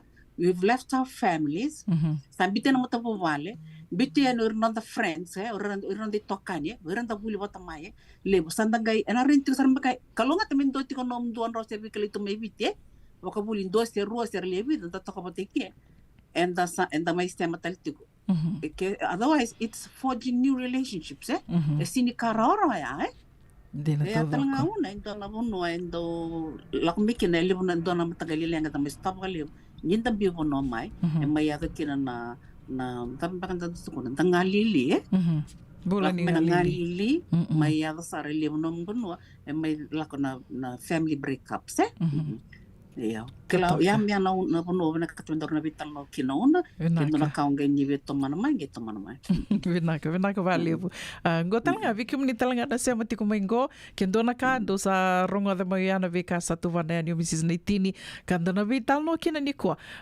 kero senga ni kenandau o laku tiko mai ni ko ya na kai laku tiko mai ngo bakasama we bakande tenga ni kero senga ni kenandau na vika kedengo ya kero na ni ro bakandu ni tunga ya ni kero ndo mi vital no tiko na bi madawa me rauni no soli baka sama tiko ke rauni ndua e buli daki na ndua na ka se ruana ka e asandu tiko na tosoi balateni o kenda ndoro ni rauni da buli da na ka ni da viwa se taka se ndarongo da tali ndua na no ni tal no tali ndua e mai baka unge tiki anda baka burre baka sama telenga vi kenda e na buna kiro ndo mai viwa se taka tiko kina na vi ulutanga roni ka na vi ulutanga mbimbi momona ka sono ulutanga e senga tuni nda ndo menda vital no taka lako bata tali tumbe ngake na mandua ya na retirement na Mrs. Naitini o baka sama tiko ni oiti na nondor vital no na mother sawati ngai votu mai ngo baka sama indona ka ondo oyo mandanga batike ondo tukuna tunga ina bunia longo member letter na retirement den adava sarmanda na imbale ni retirement weekend to kila mibiti ni toronga na retirement to sangi lako mikie to sangi adamai au baka bauta ni to sami tingo e batali tinga na nondo to baka sama na retirement tu sana doba ni ndona ya mbakini mbula kato sana lidhengu kina yana nondo tu baka na nanu tiko kenda to na retirement na bosango na retirement au sange votu tali me bio no ngunge me bulida na bika so bulide ke au sange baka data kana bunia longo retirement doesn't have to be that way Waka samantaka ina pono liu mantangango ira na mbaki rua sanga bulu, ira na mbaki tolu sanga bulu, e rau ni rakai ni rasa ritaya. Kene mbalea, e rasa dhaka tunga ni ratale taka na ka e radhakaba. E rabaka dhaka taki ira kina, e rasa senga ni dhaka mbaleta ni rangan dreva na sera, yo rangan dreva ni labo ya bate satu ni labo, satu na buru-buru ni labo, na buru-buru ni labo ya, saro ni na rambula tuki na me lia dhavira ni na non rakawa. That's what retirement is, Niko dhaka tiko, baleta iko sa otali takatu na kao dhaka tuya, senga ni baleta ni ngan dreva ni laboya. Ke bakai senga ni onali dhaka senga ni oni bisomi, na senga kini rau ni ndokana. Senga kini rau ni somi na mbili.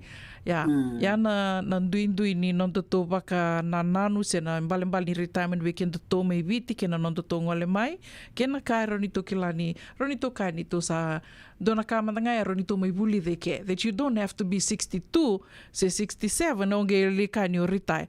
Iksa roni dhaka taki ngango 5 se ono sanga bulu sa dhidi bina katundo ng bisinisi sa roni kukilato na ilabongo sa na roni lakto nga ng bisinisi ngo na roni ngarabiyaw tu arto roni le bula talakina na lubengo na makumbungu then you can say ni kusa retire yana ndui ko nga ya obe waseani membaleta na retirement Mrs. Naitini bina ka una na tingin talangan ko kwanta ruwatu ko na tiko na matasawati vei rarang kai la ko mengo meranta beto kana non merata kataka rabangkaran kataka meratur na W2 gore balete merani musmus tiko non social security e o te asar ga ka tu sana private jobs kena tiko na caregiving industry te klama na tiko ya do talana ka mabitu ko ne veli weekend na weekend di sa ngone tiko ngoni sa tiko buta kataka tiko ale ke bakanda rai na mai viti una non tampula kla you have to be an A student, A+ student.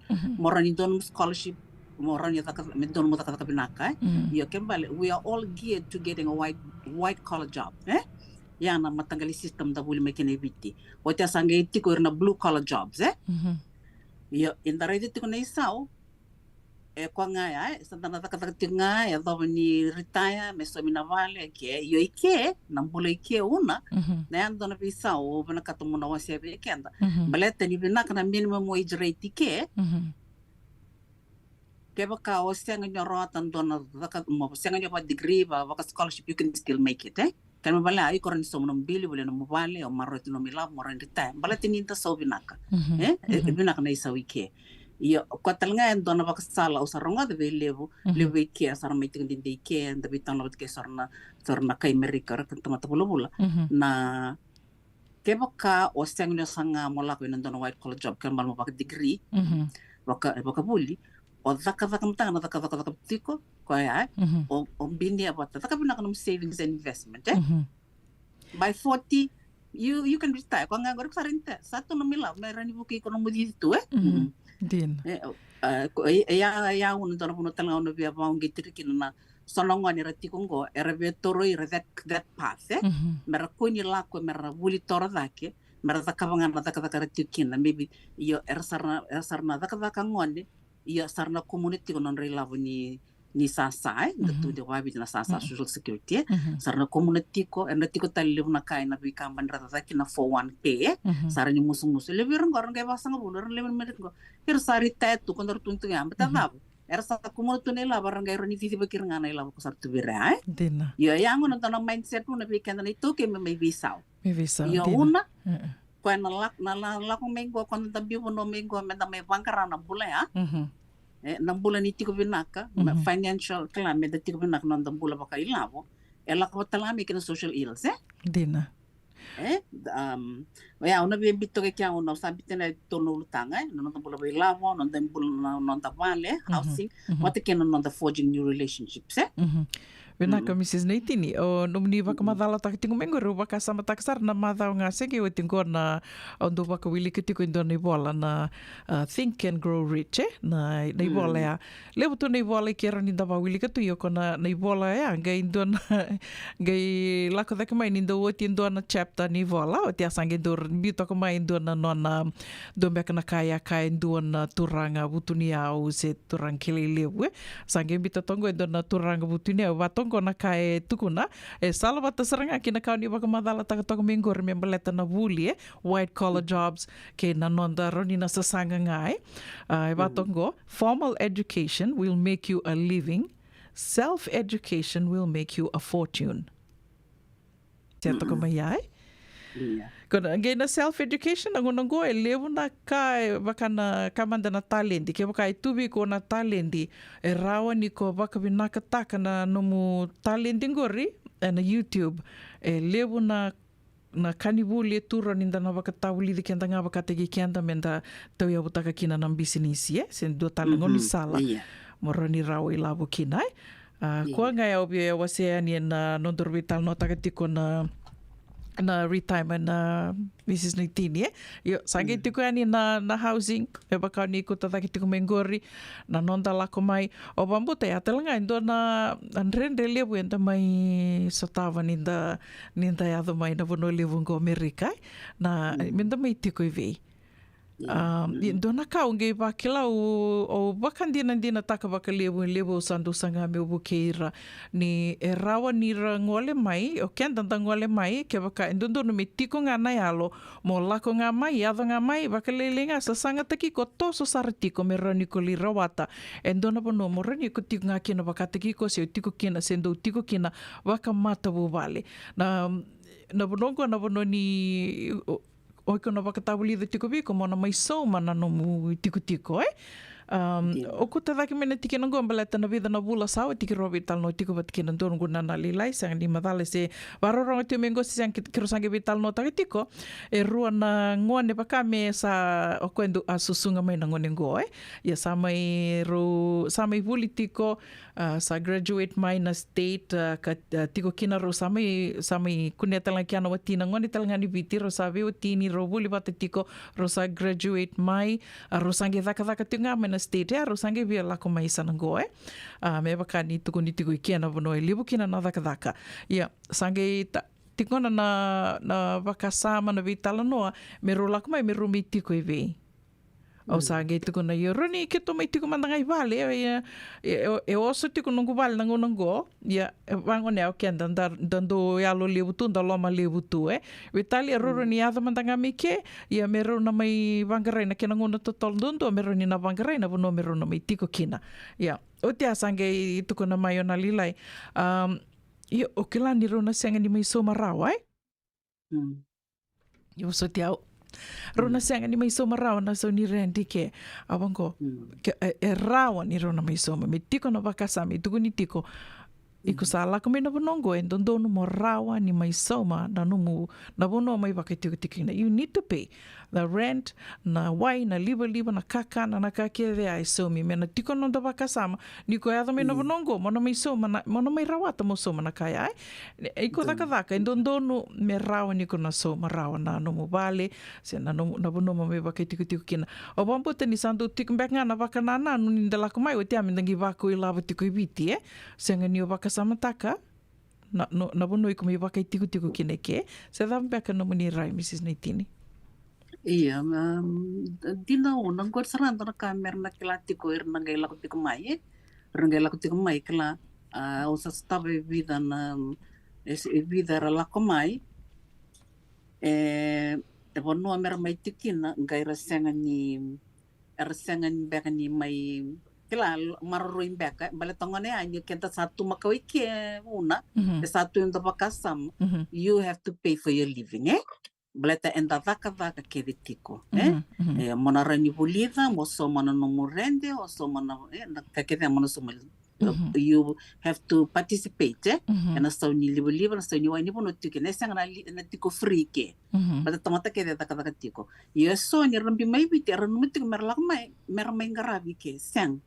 I think that's a mindset too that has to change on the verna lako tiko mingo. Molako mai mo sabo kan dita tiko ni kuna rani mengarabi ko pakaiko.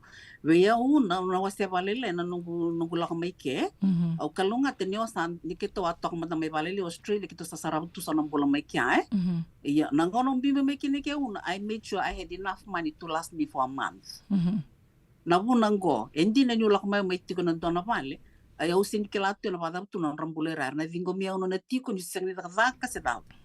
Dina. Ya una no gula kmaya ibe na no go bono mutikin no sartu nga na living room na couch kya no tu ya gela nga me sabi ngirek kere da kadaka tag ngirek bir no kelira o sa tungo o ve job kan kata na job sarang ngir mau kelak me ke ya na ka kiro da ka tu sangelak me ni tamikito don mata sisanga ni roba le una sanga na motaka lo mani pala kito tikina sabalele mtanga era lebi dar tikar to kini pal lo mani mata kero roni tiko lo mani pala yo puna kan salah mo sa tak star to me kito sanga itiko weekend me kero bangkara na kuno kero modikina ya na bikem ni na gaila tumingo ya na kakim stataba le bikem sanga gaila ko me kem na mito ya sini raw sanga ni bola raw yo ni sabatu ya nambula ke baka ngai ember na takazaka and I live on Kabango, you will have to forge new relationships. Don't know on a ritukin more any marroy, more any lomani.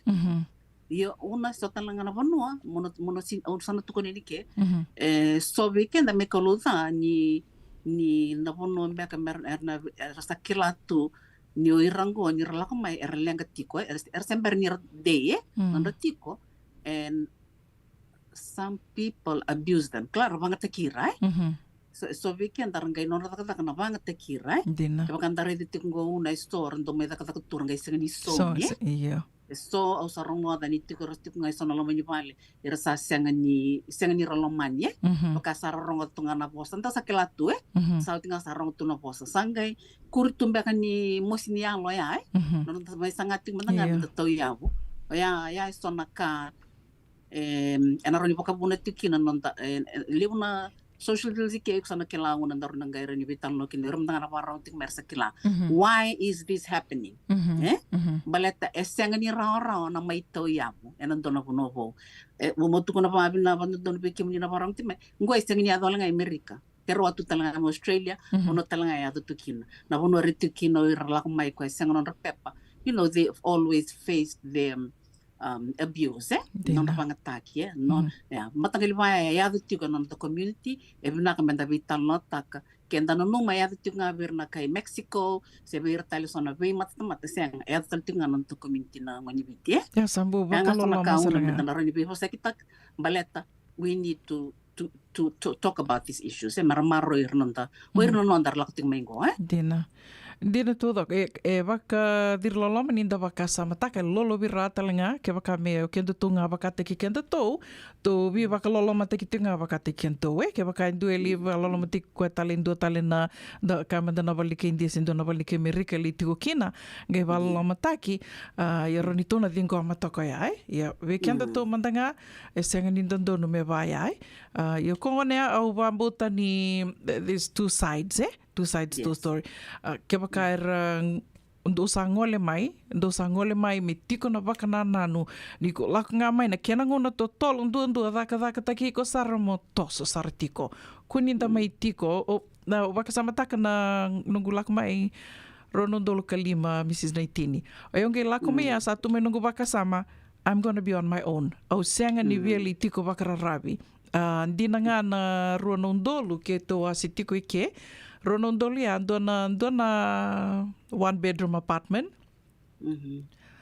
Kito baka bitaman kito tiko na rumo erto lewe tini kandua baka samata kare lewe tini kandua na turanga ibina kani raturanga kede raturanga menge non ratiko na baka misa non rakiamba tiko na living room iyo na kai bina kakina ni bibi sautu baka reviso yan ratiko na company ni security na ngunea reviso yan rai boni daka viso yan ratal tungai vale o yo sange nungi tavitu ya o bina kani daka singa o yan singa tiko na sekalile tiko na nirungone lewa o yan singa kanga sango nungi tavitu ya na sama katuna vale na vakasanga ya senga ni rawa na sange itu kono tunga ngono talungi lista limiki na ronondolo kalima satu nga may nungu vakasama usenga ni ubiat maimbula bakararabi. Iko bakararabi. Iya. Kena ngono to tolon dua baleta inda lako mai inda senga tu nikila na kainda mai sota kaya.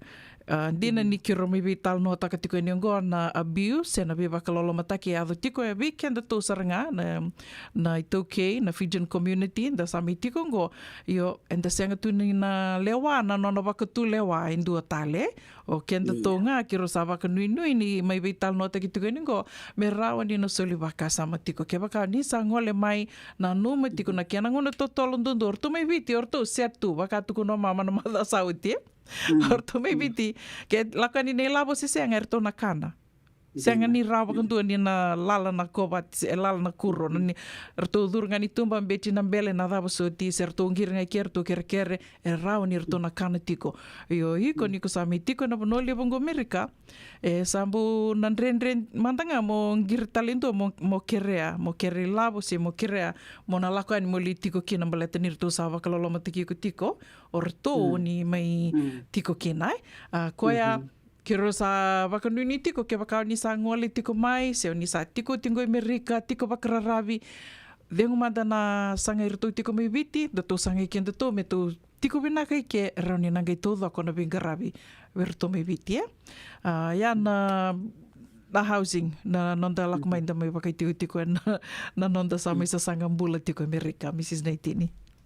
Iya, bina ka gondor sataranya erna gerin kla bina ka menda vital na taka na kene ka tuluna na bulang alili na bulang alili iya mai na stana talanga ni lewe stor la ka mai ramai tiko bakra ravi ngai sini melomani era sana bangara sana bono merlomani kina merna lai marro kina no le estangela ko teme kena ngalili da sana ngai bangara da ka tu bela ka matanga na mertono ni mitiko mai biti sangai baka da boiko Oiko ko mai tiko ke mamai taka membala to no matapo vale. Ite bakanta starab tiko na may lim talanga na kaya ke. Let me just put it this way.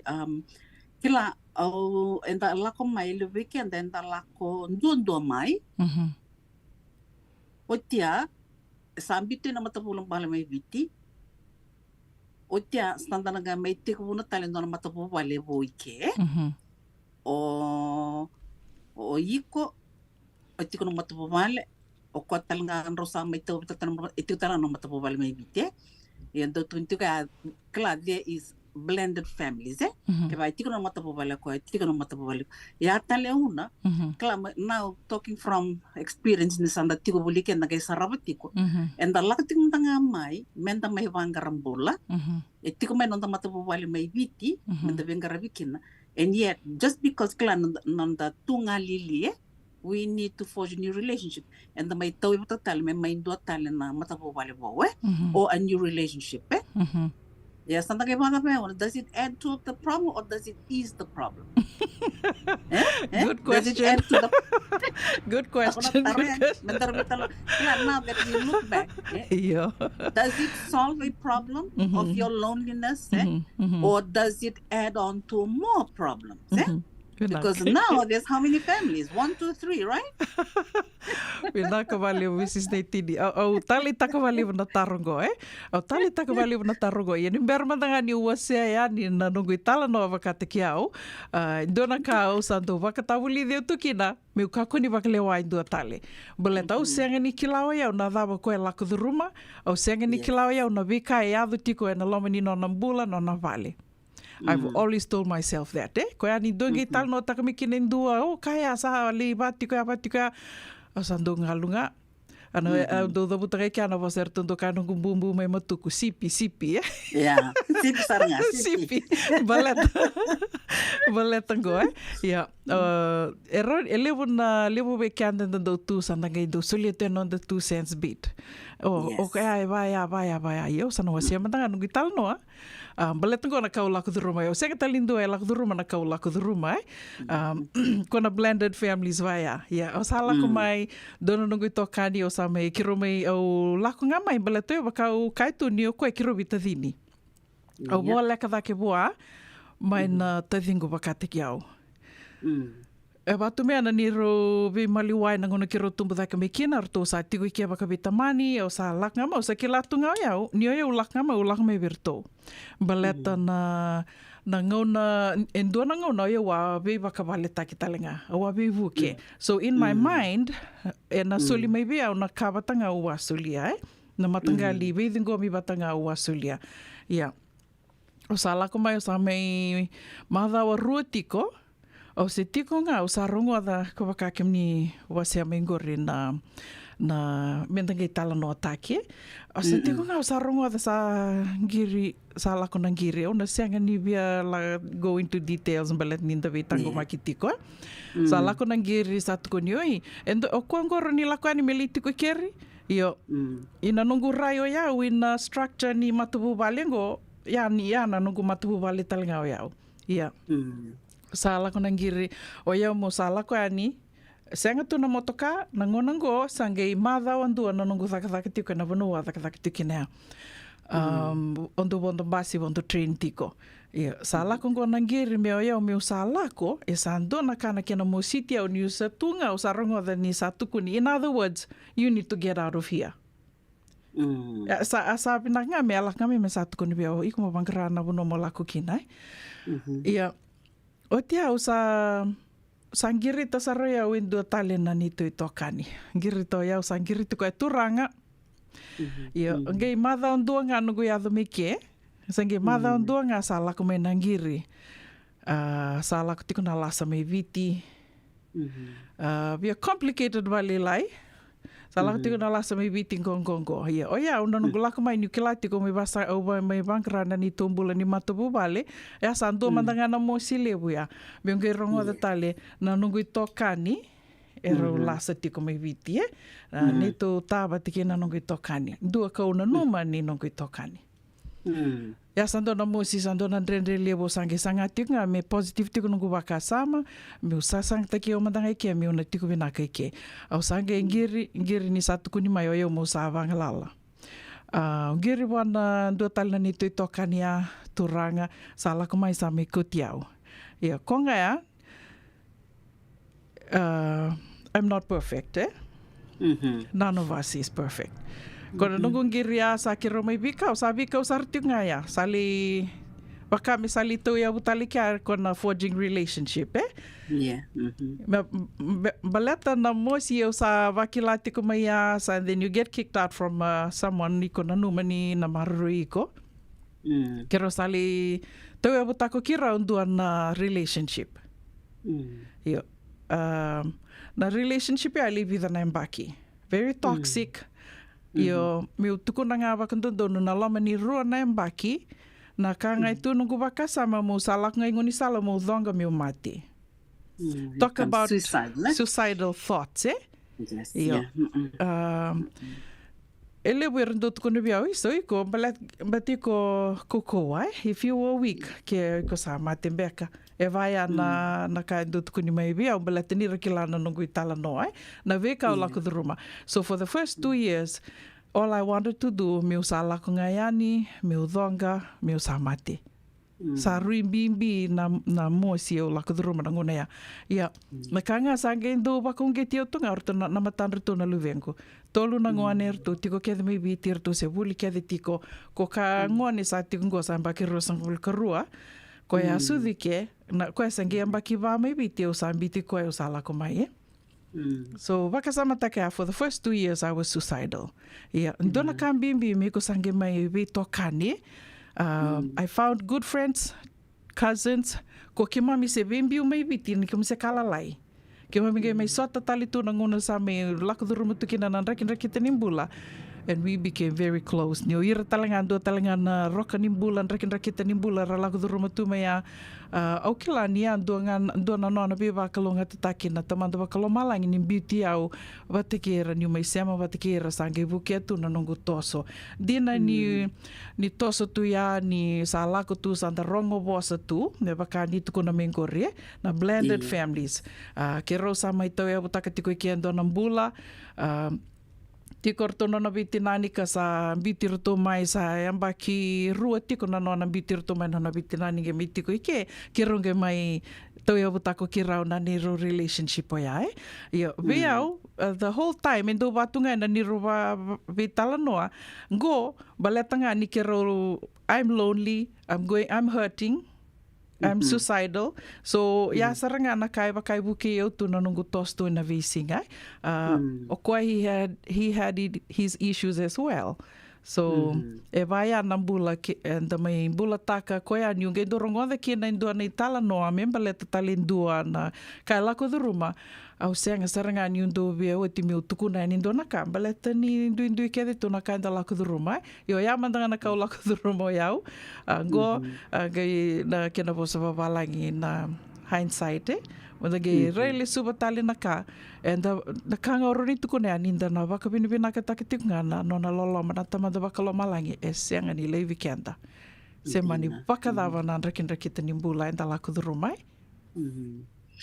Vina kauna na nongo wasia me ngori na real issue and vina ka ni na irna warang tiko mai merkila na dina ni levo na rongo sa levo na ila mai merika kita ngiringa ni sa la ka ni go ia veke muni kila tiko au baka vida no do la ko vita ndo taronyo mai baka da tiko na mbolo mai ker ndo tuko na veira ni kila tiko na mbola mai merika sini mbola ra kemele imbona na daka mera ni rabibi kutu meki na veke muni ele veira sangole da vira matanga they do not have enough to support themselves no housing sarna gai vitu ya kitu gai kene karua na bola ni ngalili ni tamatanga una ni tamatanga kala rongo tunga bida do tunti bango like why did God create a woman why because he saw that the man was lonely so loneliness is part real. Of a life of a human being. It's real. It is real. Ko ba na katatinggo ro na nintando wastiangon meta kakundo boss nindo ela ko butikongo. Yuna ka menda etiko no the circle of friends ko tukun mendo be wasi kina menda be buke. Yana no mo issue gori ko tukun mai una do ngana ka au nangandreva mo na wastiani kala kebo ka sambulanga lilitiko o la mai ke o sana kala tiko ni o koe ai tiko mena no matapo vale o iko tala ai tiko no matapo vale doanga na wakasalo na bitani say one of my thoughts is this you need to work hard iko mo sana taka saranga bako ko amblet na daw monoro ta bako ko monoro ng karabay tolo na family units gori koe au na bat kena karua you'll be dealing with people that kila oirna tik mayarna luventa are they going to be accepting or not Dina oirna luvemo will they accept what's going on and they don't understand even because they are young rasanya understand takto irna issue iko lako durmatiko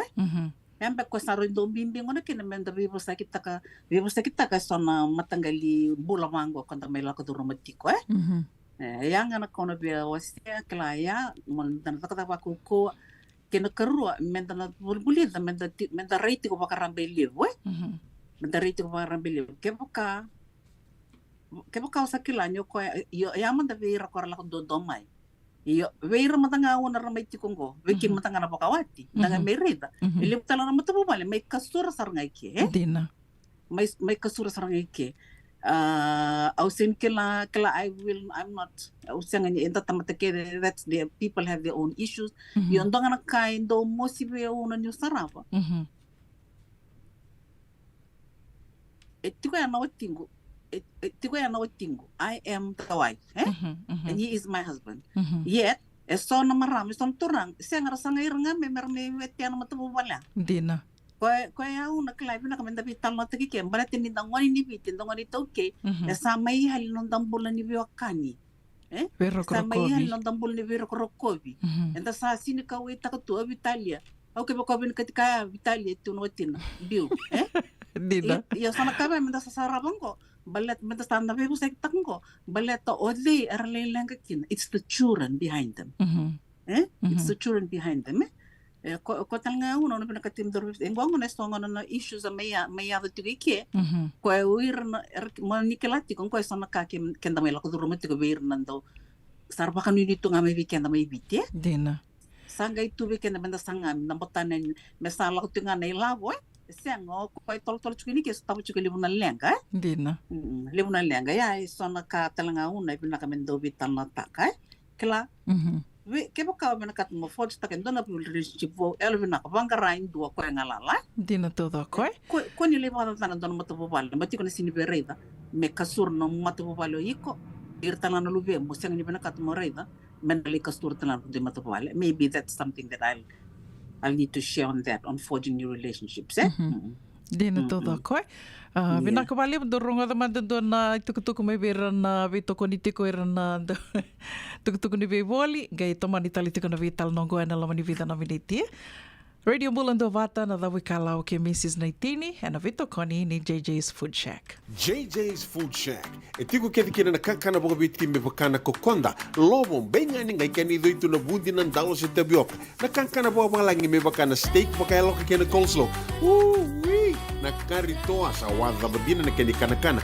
Kay tiku talanga na nono specials and the lomo ni madawa. Daw tamba na Facebook. Na doi ni tiwa ya na bani mandrai pai ke na bungatale. Go na JJ's Food Shack, View Valley mo Billie Jean Street, Santa Rosa, California. Pero talagang rito dili mo yang may Santa Rosa, may yato sa rani kinavato. Girit-rito sana kinavitu sa mabitu tolo vio tolo dundu al limono. JJ's Food Shack, Santa Rosa, California. Dendran beka nang wala ni kibal nilo tinapuko ni oso-oso pakadadaka. Sendrak-ndrak kita beka na itos-tos nimbula, kuha nilenga sinuingaw-gawa. Nana maki-mai kina programo warotaki. Mai vera tau na New Methodist Christian Fellowship USA. Nongu chisu, nongu banua. Rungo vina vima manione na kabini bugu lulu bei kemundo e California. Vima mani dua na singilewu ni lotu lewu bei kemundo e viti. And a radio bulando vata San Francisco. Me kauti kanda vata mai. Boleh binaka ni Matthew, isa bagus kusibe. Isa ni bula binaka, o se vive mandoko kina maoli mat.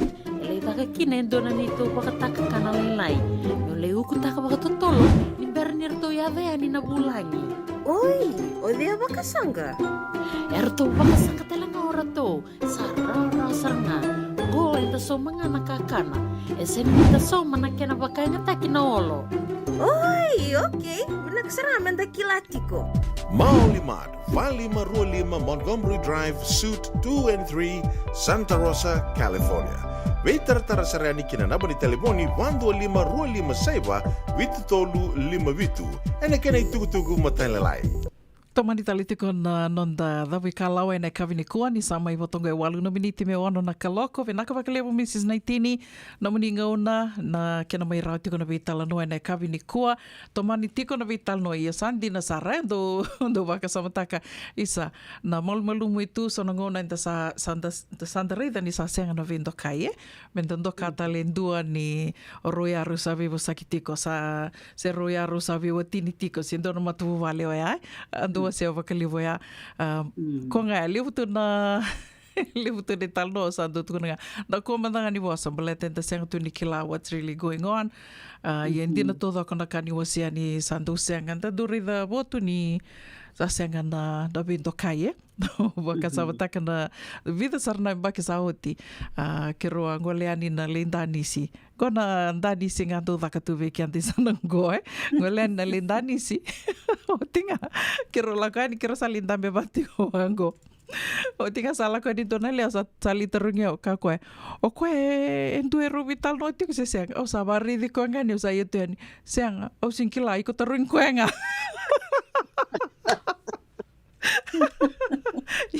Eribe nakto po ko kero to bale batean.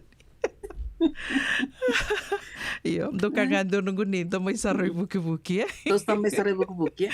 Iyo, on that note una mentor kinikin do vital no. Esto marangay to kun siya ang ko ng bulo Amerika. Dina. Iyo, obe to kun obe wasteyan. Ondo nangoner do to kun kena ondo to no pangobir. Ayo samay dakata tuike. Au sabing karabi ana levo na mata bobale era kai Amerika era tamata vakai topo etiko ira koe dysfunctional families kla eran do tu sarada kap tu mena drugs na sote yo ira mata bobale era tiko endei tu ndare saraba mai non rambula kla non family tree era tamata vakai topo itu non re topo they have boundaries. Yan baka nakuha sa muto ko na rawuli ito ni non boundaries Norambula pa matubali. Wakatala kina weekend to nito ke enta tamata waka itobo. Esa waka enda maingole dawa. Na nonda itobo pati ke nonda bula pa kan ninda sama ito kan baka Amerika. O kala mi pa dalim baka na posa pa. You know that we have the freedom here. We have the freedom. No, you have your freedom, but make sure na no freedom mono kakun leba lenga ki no nambula indo atale. Dina todo ko. Ya don all right. Se uno betina ngai kan berbitan no na kendo talakau ni gebiwase. Ngai ni tu na mai o kelas be ya usana ko beka. Sana roti kenda beka na madang ko yan. Yeah, so you have your freedom, but you don't have the freedom to choose the consequences, eh? Yes. Na beka na lea kino vida na baksa o te talangando na nongo bosa ni daka. Ni santo rongo ada tu ko ni lebu na turanga era yan ratiko la ko andreli daka tiko na security, eh? Hange indo na singa nindo la ko na vital no sange bango ko be hey. O kemani ni dava tu. You just like to sleep around, kemani na kay viti. Kila waka mandua ni rongo da ni tukuna mai pa usa barri di ko tunga usang sar tunga ni kila na da po mi tukuna. That is sad. I mean, turang baka ni bigo. That's a general statement. As a general statement about Fijians, eh? Which is not good, eh? Dina todo ko. Ya kero mai vital no tu yani na vi ulutanga soka sa kotona waka nui ni raundi na soli waka sama tiko, we waka ungeti tiko ko ngaya. No one is perfect. Yeah, we can all try. Na vi singa kia den da waka vinaka tiko ni soli tiko na idengu ni mbula menta sa sanga tiko menta waka vinaka taka na nondong mbula. Sama idhawa talitunga kia na nero wasininga ona ni dhawi kalao ke Mrs. Titilia na itini waka vinaka tiko ke na JJ's Food Shack na nonra to wito ko ni karao ni ndo mai waka idhuri tiko ni kina na vitala noa e na via kavi ni moniti. Ke waka tiko sana ulutanga ni vinakata me kiro mai vitala noa ya ni kina ni ke wala mai and a messenger se raunio ni ngendo mbiutanga mai and nonda to vitala noa and veia kabi na messenger me ndatonge vitala noa tiko ni kina na dhawi kala wa na veia kabi ni moniti. Na dhawi kalawa ke Mrs. Titilia Naitini and a vito goni ni JJ's Food Shack, Santa Rosa, California and a radio Bulandumata, San Francisco. Engen Rebe me wakarita kiani viki mundo na South Bay, San Jose, Mountain View, Redwood City, San Bruno, San Francisco, kena vivo no volikata, nisa tikong goen dona nonda toi ngandi na San Bruno Cover Bar. Dala kumandangaya ni tali sota tukina ka vikilai. Era libu tali tunga na ndui kai karandongo le di kena, kan duna kana non retali taka. Na lebu ngona ni non retali taka kena wasibi ni venga ravi ni turanga tawa Rakesh. Sambo li kadiwa ki tumikina na Crown 4 News katambaki talitunga and a San Francisco Chronicle. Sambo baki rongo seranga. Kendo vanga ratano tiko se ne yai ni ngona na sote singileti ni viti na kwila ni viti kena sotali na yai alalai me vakane uku kuni wale do mai raito manda and a San Bruno Cover Bar.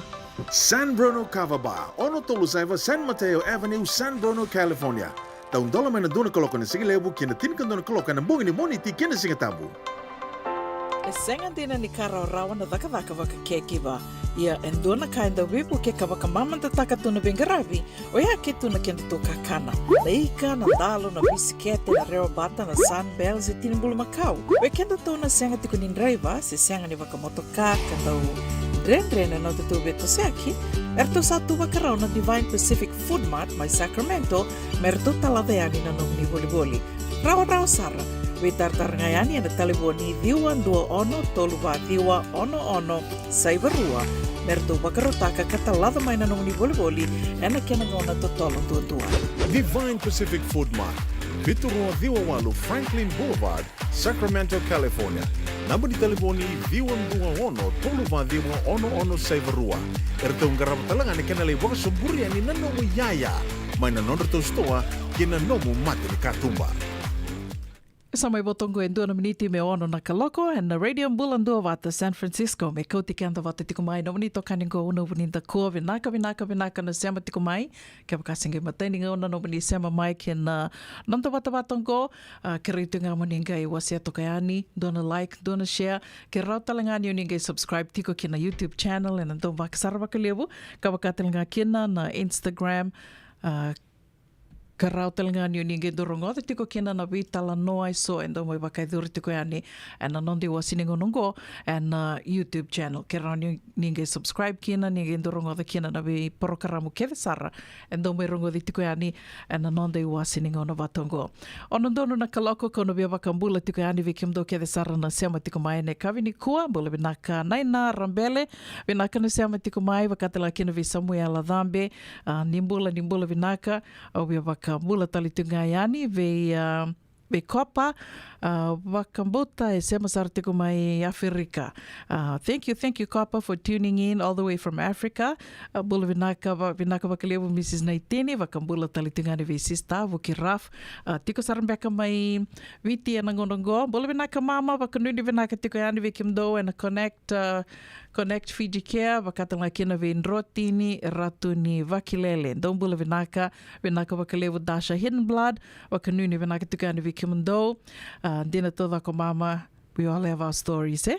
Wakapola tukane ve Nina Magoon, ve nakana sema tiko mai na kavini kua senga talani gola da vitike nondo ve Adelina Sikivo, bola vinaka Churchy Sili, wakanuni vinaka tukane ve Kiomni, wakatala kina ve Emosi Mule, vinaka sema tiko mai na kavini kua, bola vinaka Dan Roma Kita, vinaka wakalivu na sema tiko mai, ve Kiomdo ke sara na dina toda ko o kenda vaya extended family communal living o kenda to wakatala kina ve senga tamani binaka vakalevu na sema tiko mai bula binaka bele koto ke kemdo ke sara mai dandawa wakatala kina ve Piti Wanga bula binaka atela iteti Luisa Kuave ni bula binaka nau wakanuni binaka tiko ani ve kemdo mai Hillsburg wakatala kina ve Dan Roma Kita binaka vakalevu na sema tiko mai bula binaka Eleanor Rasinga kemdo ke sara na sema tiko ngori mai Wele Kutu ndo bula binaka na matabu vale na Tili matabu vale na Nawatu wakanuni binaka tiko ani ve kemdo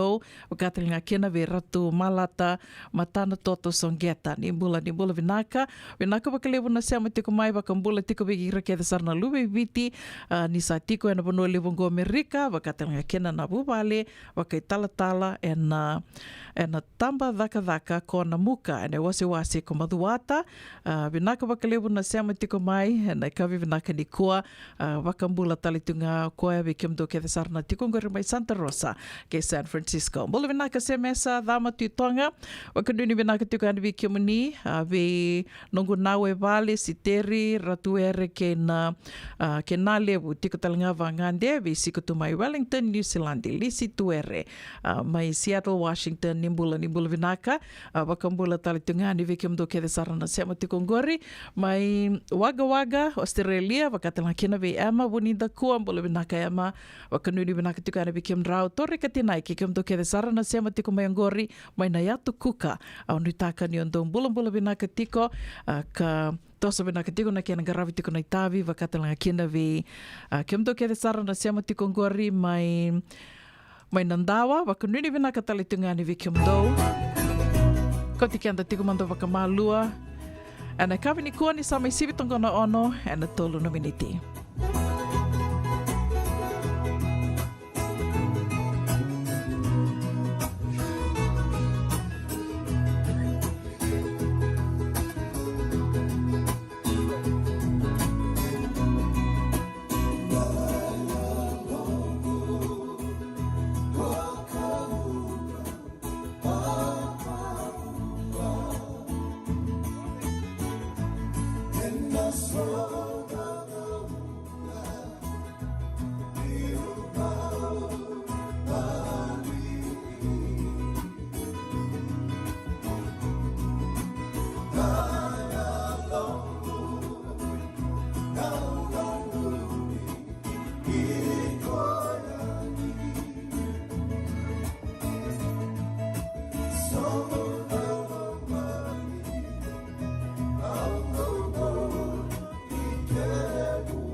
Radio Bulan Dovata me kauti kenda vata mai. Mai San Francisco ki pura-pura. Sema mai ngai wase yani.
Ana radio mbulando vata na tavisero ya waka samata korongo tiko na sere waka samata kasar no rentu ka to ko irno buini ngone dua me waka da mata nimbe wati ko ya no ngorongo na sere ko to sarme no waka sama non rasando mbula to kana londra na bumbu sama si vitonga no ono na tini ka ono na miniti waka mbula tiko ya ni se venga na vono ni se mati ko makina ana kavi ni moni tende ndani ka rusanga burka lima ni singa ni vulo se vitamba ni taka ni sato sabe na tiko na kena garavi tiko na veka ke de sara and tuba na beka mai na nonde tuba na beka ke de sarenda la la otaka sanda mai e dobo ni go tueti ni bula na o tueti ni mada ni bula september sava da vati kom beka ngono bina kongo menda na rei tal manda kina na beka so enda sa tuba na mai se botongo e vida na bula me oti na mbaki ngo da tovole tale manda ke vaka enda rei de tiko no bono enda tosti kina se senga ni da tali taka senga ni da maro taka tiko na beka so enda sa rawata mai me vakana non da la lawa. It's not too late, sa batali tongo e vida na bula. Eu mandanga e batiku ana nongo baka sama, eu vitali ya sengei adomengo na oti ni mada ni bula si vitemba sa sanga tinga me baka ni tiko na tuba menda na rawata. Ni berni dava na mbakiongo rono ndolu ro sanga bula katolu. Pada mbeko kimdo na sema tiko mai na kavi ni kua. Ya ni kua talenga sa mai baka tarakina na matenitu Amerika me kinabi matabu bale andua. Matabu bale ke de sara ko lakoyani la ke kerea mendua mai se me soli mai beke mendo e so na COVID test sanga ni o so makina endua na kai go na bibu ke ni matani tu asa mai dava na bibu ke ngo ka wakatoka i tiko na emergency care membalata tiko na COVID-19 asa mai dava tiko e na bulo mei ni amba ke ngo ia ngo sa wakarita ke mai ni kua sa wakatarata li tiko kina na matani tu ke na ve matabu vale ke de sara Seanga ni waku e kina indua. Ngona be matapu wale ke de sara. Menda lakoyani, menda le rauni ko lakoyani, rauni ndo lakoyani. Kina na store me wakata ki CVS, wakata ki Walmart, se na Rite Aid, se na Walgreens. Na viva no vaya, karando woli takatu na COVID testing kit. You can ask for 4. Dona matapu wale e rauni soli ki mundo e va na COVID testing kit for free.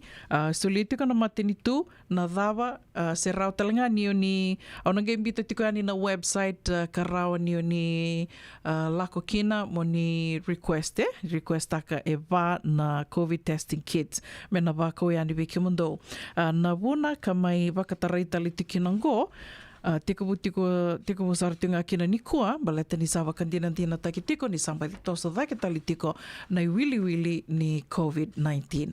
Wili ni leo ni banua ka satubi tali tiko na COVID-19. Sianga walenga ni ratobi mate ka ratunga i balingo e rasa kau sartunga ya ni kau tika ni baka yau i balimbula. Ya na buna ka sawa katara tali tikina na mate ni tu. Tiko sartunga ni kua e rawa ni ondo kirea me wako me bikim do e sona testing kits. COVID-19 testing kits va vakatarai na ndua na matapu vale e roni na vako ya ni biki mendo e va. Kau na gembita tiko ya ni na website roni ndo wala kina to request for the 4 COVID testing kits. Ya na covidtests.gov. covidtest.gov ona gembita tiko ya ni na nondo to vata na radio mbulando vata. Sa sibitongo na ono na rua sanga bulu na miniti to manita li tiko nondo to wakarongo sere na dona ngona leka ngo gerongo di tiko kina na irongo me valni songo na kavini kua ya na ngono mantanga ngo na beba kambula tiko kina ve straining heavenward nimbula binaka wakanui ni binaka tiko ya ni ve kiumuni Wakatelanga kina vi Mel's, bula vinaka Mel's, wakanuni vinaka tukana vikim doma na City, bula vinaka OB, ifere minda kunikuila, wakanuni vinaka talitunga ayani vikim doma kavitamani, na wanga Aggie Joy, ni bula vinaka Dasha Hidden Blood, wakatela kina vi Epi, koroi leilai, wambuta sema sartiko mai Seattle, ene kavinikua, au nitaka ni senga ni mbadiliu, tiko na uda mai asanangori, wakatela kina vi Dan Romakita, ni bula vinaka Dan, bula vinaka Mami J, wakatela kina vi Luisa Pastor Joe, vinaka na sema tiko mai, isa, ba di tong bitu na uda mai suba, wakano ni vinaka tiko ani vikim do, en kavini kua, bula vinaka na ina rambele, vinaka na sema tiko mai na kavini kua, bula vinaka Samuel Adhambe, ke kim do ke de sara na sema tiko mai, na vivono ni, vilonga ni weso, ni vili ni tiko kina na kavini kua, wakano ni vinaka tiko ni, da vili ni tiko na alo vinaka, ke na mata mamarawe. Mai sivito kono ono na rusa ngulu kandua na miniti na radio Mbulando Vata San Francisco me kauti kanda vata mai.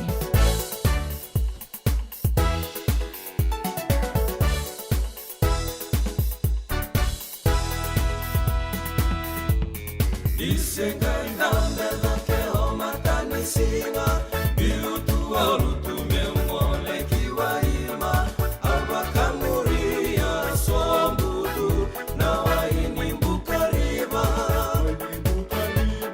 nasalani waria na kingole kina koronia sana au sana sivia kibaleni mbula lebumai unindawa meula kidurukina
Luciana, Oro, Basimama, Kembulo, Mereia.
Mai kau tikian tukani wakamalua na kavi ni moni tendendai o chale mareau sama iwe mamandu ni kinongono ono darunga damanda na itukutuku kai adorati kumaina no de wasininga ona ni rongo mai val ni songo na kavi ni moni tini kua na mataitunga ni tukutuku membaleta tiko na lotu dhokobata weisure tira ramba tiko yani wikim ni ke sara se venga na bonua ni ali vuli kina korni vuli dhavangango na non rito wisure titiko na ai songo ni vuli wati and na Lelin Memorial School wakatoka italitunga na losa and na buku ni korni vuli ke sara ni lotu wisale mai viti kana pakai doritiko endona kena lotu dhokobata and na madha osarangango na wakarua yango ni katolu sanga vulu ni singa ni vulu September we korni vuli so me wakana Dudley High School, Ballantyne Memorial, Jasper, Singatoka Methodist, Delcosha Methodist, Richmond Methodist, New Sour Methodist, Bar Methodist, John Wesley College, Kena William Cross College. We korni buli kedo ya, we kemni na buli oti, we kemni talanga na weka, na vitokani, ningoleani na lotu dhokobatongo, na wakaidori tiko, e na wakaroa isarangango tiko butiko na lotu, e na rua na kaloko. E na kabi se na singalebu, e na wakaidori tiko, e na varua walu, Mendocino Avenue, Santa Rosa. Varua walu, Mendocino Avenue, Santa Rosa, gaimbitiko yani na namba ni taliboni na buku ni tuku matai lalai so se ve kim ni na via baka vitartareani bertona velu taki sertona leoni committee karto didu baka tiko serton bito bata tiko na lotu dhoko batongo na la kibuna tiko kena o tala manasa wanga ni dangida kana la ki suli tiko na bosa ni vekinda baki o Dr. Ponipate Roko Likutu Sakirei waninge ve tuku ni takatiko yani special items and solely by schools represented dinner follows at Fellowship Hall. Na soli na wakaidori talitunga so mbeka na wakata susuar to wakaro takatiko ka wakatelanga kina na wakaikabi. Ndona soto binako ya soto tutoka o te otinga ni tukutuku e adorati ko mai na non de wasininga na ni rongo mai bal ni songo na kavi ni ko membaleta tinga na Fiji Day ke na maro takitiko na non de singa ana wakaidori tiko na ka ono wakarumbu ka ka ono ni singa ni voloko taba ke ka vitu ni singa ka na wakaidori tiko na Southwest Community Park dua ono diwa walu 1698 Hearn Avenue Santa Rosa au sanga tiko me ndua ke to vitartara me rani ke to na me vital no tiko yani na buku ni songongo me bakani lebu talangana wakatataro ya tiko mai me baleta na stalls na kena bolitaki na kakana se irambeka na via libu taki dava erna rambeka ni vitartara ni bakadava se dola tumbeka na stalls se senga se sa bolitaki oti se sa somi oti kede vikim do na songo do didi wakatiko na Fiji Day ke rani do vitartar mai kere wakatatar tiko mai na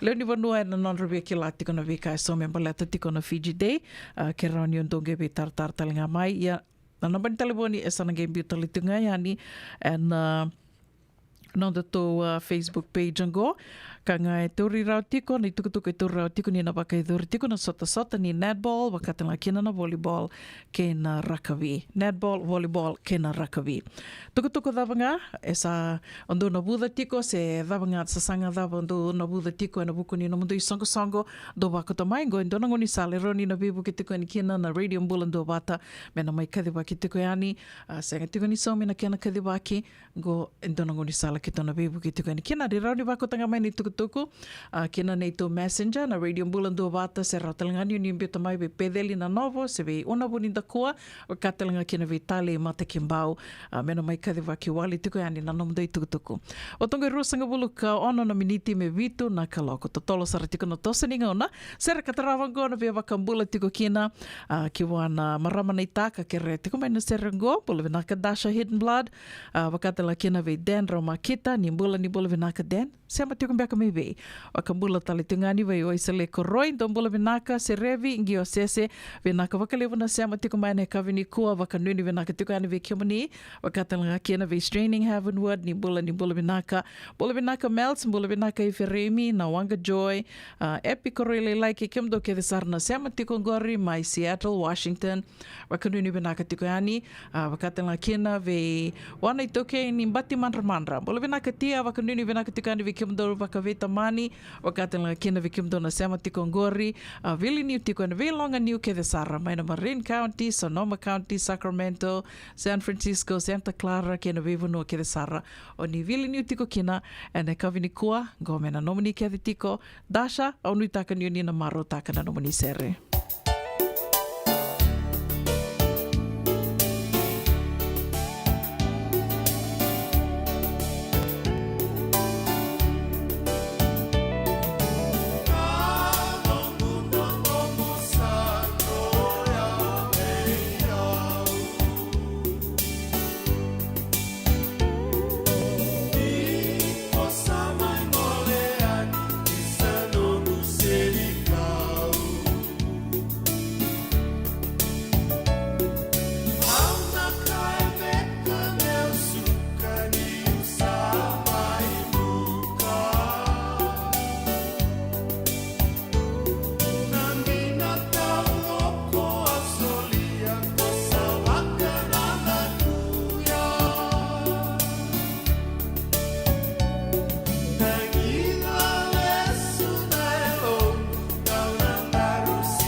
mandau tunga mai viti sa waka matalau na namandau kobati sa le mo ke mandau tinika na tinimbulu makau na bisikete na rewa bata red cow wupu da sa kusi masaranga na ikatungo gamay tutala na kenurni bondo kenambele pai karek Da boleh mai be.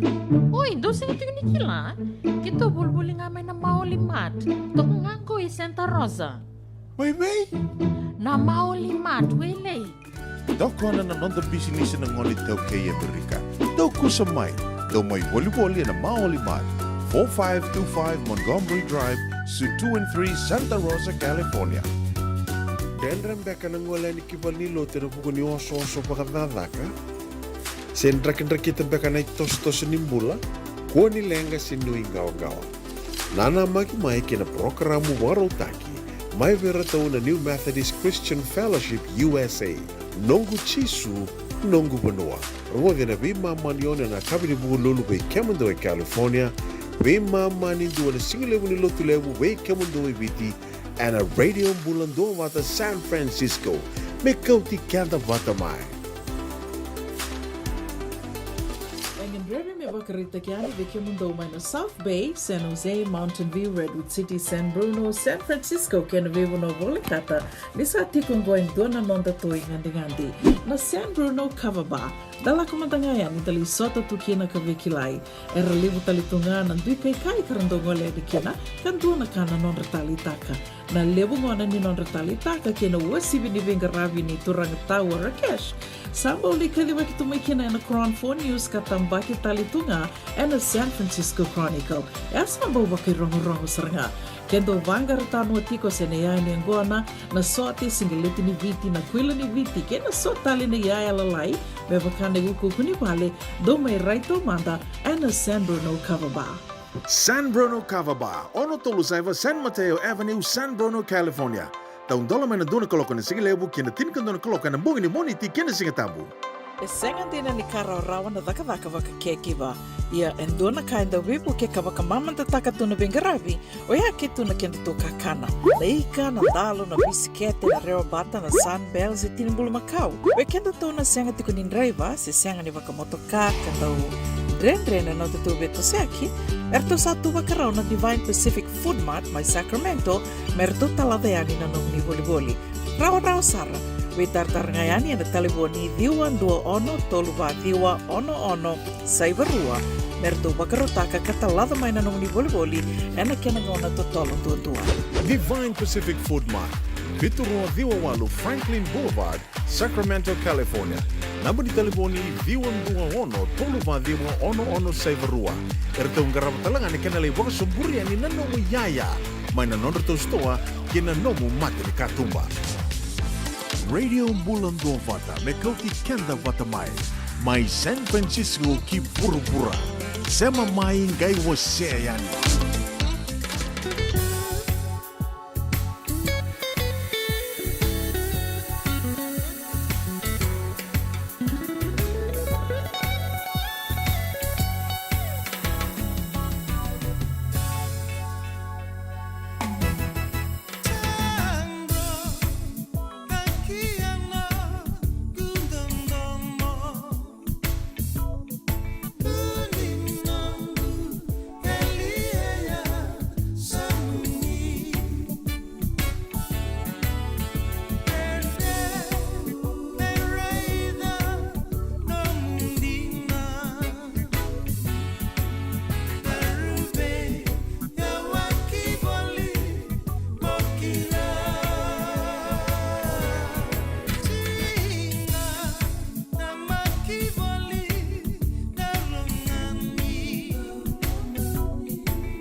Ana radio mulando vata totoka na itavi seroia, mai vertonan ronro langi ke na uto solor to mai veva kamaro te tukani bekanda na kavini moni tiendendai, karusang vul kalima ni singa ni vul September sa totolo sartiko mai na kia na tosa mai na buto, matai tukani madhawa ni vula imbota bota, and na sa ni vuru vurongo ka wakanu ni venaka tukani ngo dona nanraki ondo talitaka bakalevu ka okela ni bunga talanga vikimni, ni ndo talitaka nanraki ngo senga soti ni ndo mbata senga soti ni kata-kata kandanga indo sarava na totoka ni kia na visau na vuru-vurai, visau na roka ni vuni kau, na nroni kau, ya na ka indo tali kina viau na nrakingo na vula i mbota-mbota se na autumn, na fall, talanga na sana vanua i kilikina. Ya, dona kau na numa miua sia mandeani minda vital no mandakina na kavini kua, ni mbera tiko ni mai dhava na nonde wasiningo na vata.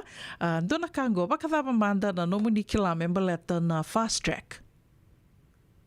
Torrawa na fast track.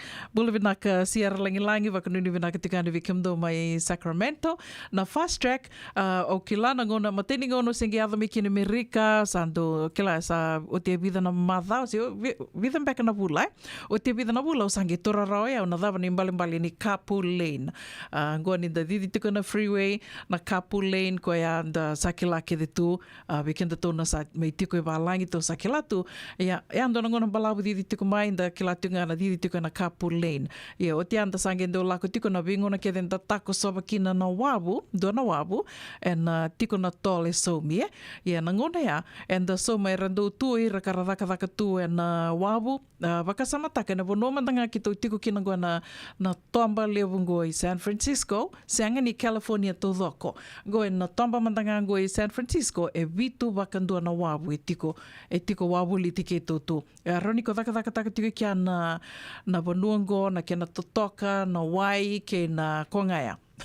Ia na wabu enda vital no tikina go, na wabu e sambo mbalavu ndina, na vi wabu ke dhera tiko ngo, senga walenga ni mbalavu, rambau rewa talanga i dhake, dona singa o nangisanga mi umbite ani na yale ni pe wabu kede kanda vital no tiku kinango. Ia na vingo na kede, o na nreiva mo tako saba na wabu ngo, o na soma tiko, waka mbimbi ke waka mo lako mai me ko lako mai na Lomani City, Lomani City levo waka i San Francisco, ni ko dhuru mai mo na lako ni vango e na Golden Gate, ndue tiko na wabu ya laka na Golden Gate o na soma yani, lako mai na Bay Bridge o na soma, ngea dhuru mai mo lako mai na City, mo lako mai San Francisco. Ia, o wakatalanga kina ve, kito tiko anu kito e na vanua ka wakatokai tiko na East Bay. Ia ni ko mo lako mai, mo dhuru mai, mo tako sa mai na East Bay, mo lako mai a Sanango, ia sa mo lako mai San Francisco, na soma talanga mai ndo na tole. Wakatokai tiko ana tol. I liu se ber na COVID e rando tu ira karatiko ana vi tol na tol booth e rando toritiko na nonda iduruduru se na tol ni da tako soba mai na wabu. Ia, o tia sa na COVID sa mai senga kina nindua sa ramai sa wakatambui mera dhaka baleta ni ra tango maki talangai. Tango maki o ira karadhaka tiko na vi tolongo na wabu ngo. Tango maki talangai o kenda na leo ni vanua e na nonda tako so tiko ko me kakua na vitartar waka samataka na ngona ni COVID o ia ia sa mai songo kina ia senga ni wakatarai min dua tali dhaka tiko e na vei tol ke do ia ka o te asanga indo mai lako tiko ke wakai ko tako soba na wabu e na lako ia ni na nomu risiti se na invoice e na lako ia ni na nomu maili na vanua e beauty kina se register tiko kina na address e register tiko kina na nomu motoka e asana ngai lako ia ni na nomu na risiti se na invoice e na vingo na kede o tako soba kina na wabu ea. Ia. Sa ia tamai na ngonongo, e sa senga ni vatiko ea, vekianda ka senga ni da tiko na nonda na fast track tag, na fast track tag. Ono numa miu wakarita ka mandanga yani, boleto yo mandanga ando na ngonong balabu, na nongu vidi dia ki tiko nreba wabu ki tiko na vitol ni ngoni salango, wakambimbi na so na ngona sa da lako ni bango, na nreba ni na so na freeway, sa tiko kina na express lane, sa tiko na express lane, o tia ko sa nagireda tiko vango, miu bita mandani ko menda rida vata mero ni dakilana vika da vital no tikina go sa levona gongo e sengi vidanga nembaki ronika rusi tulumbaka nembaki na kena sengi lako mai na express lane go e na levu na freeway se na nguni sala li levu karabidi dia kitongo e Amerika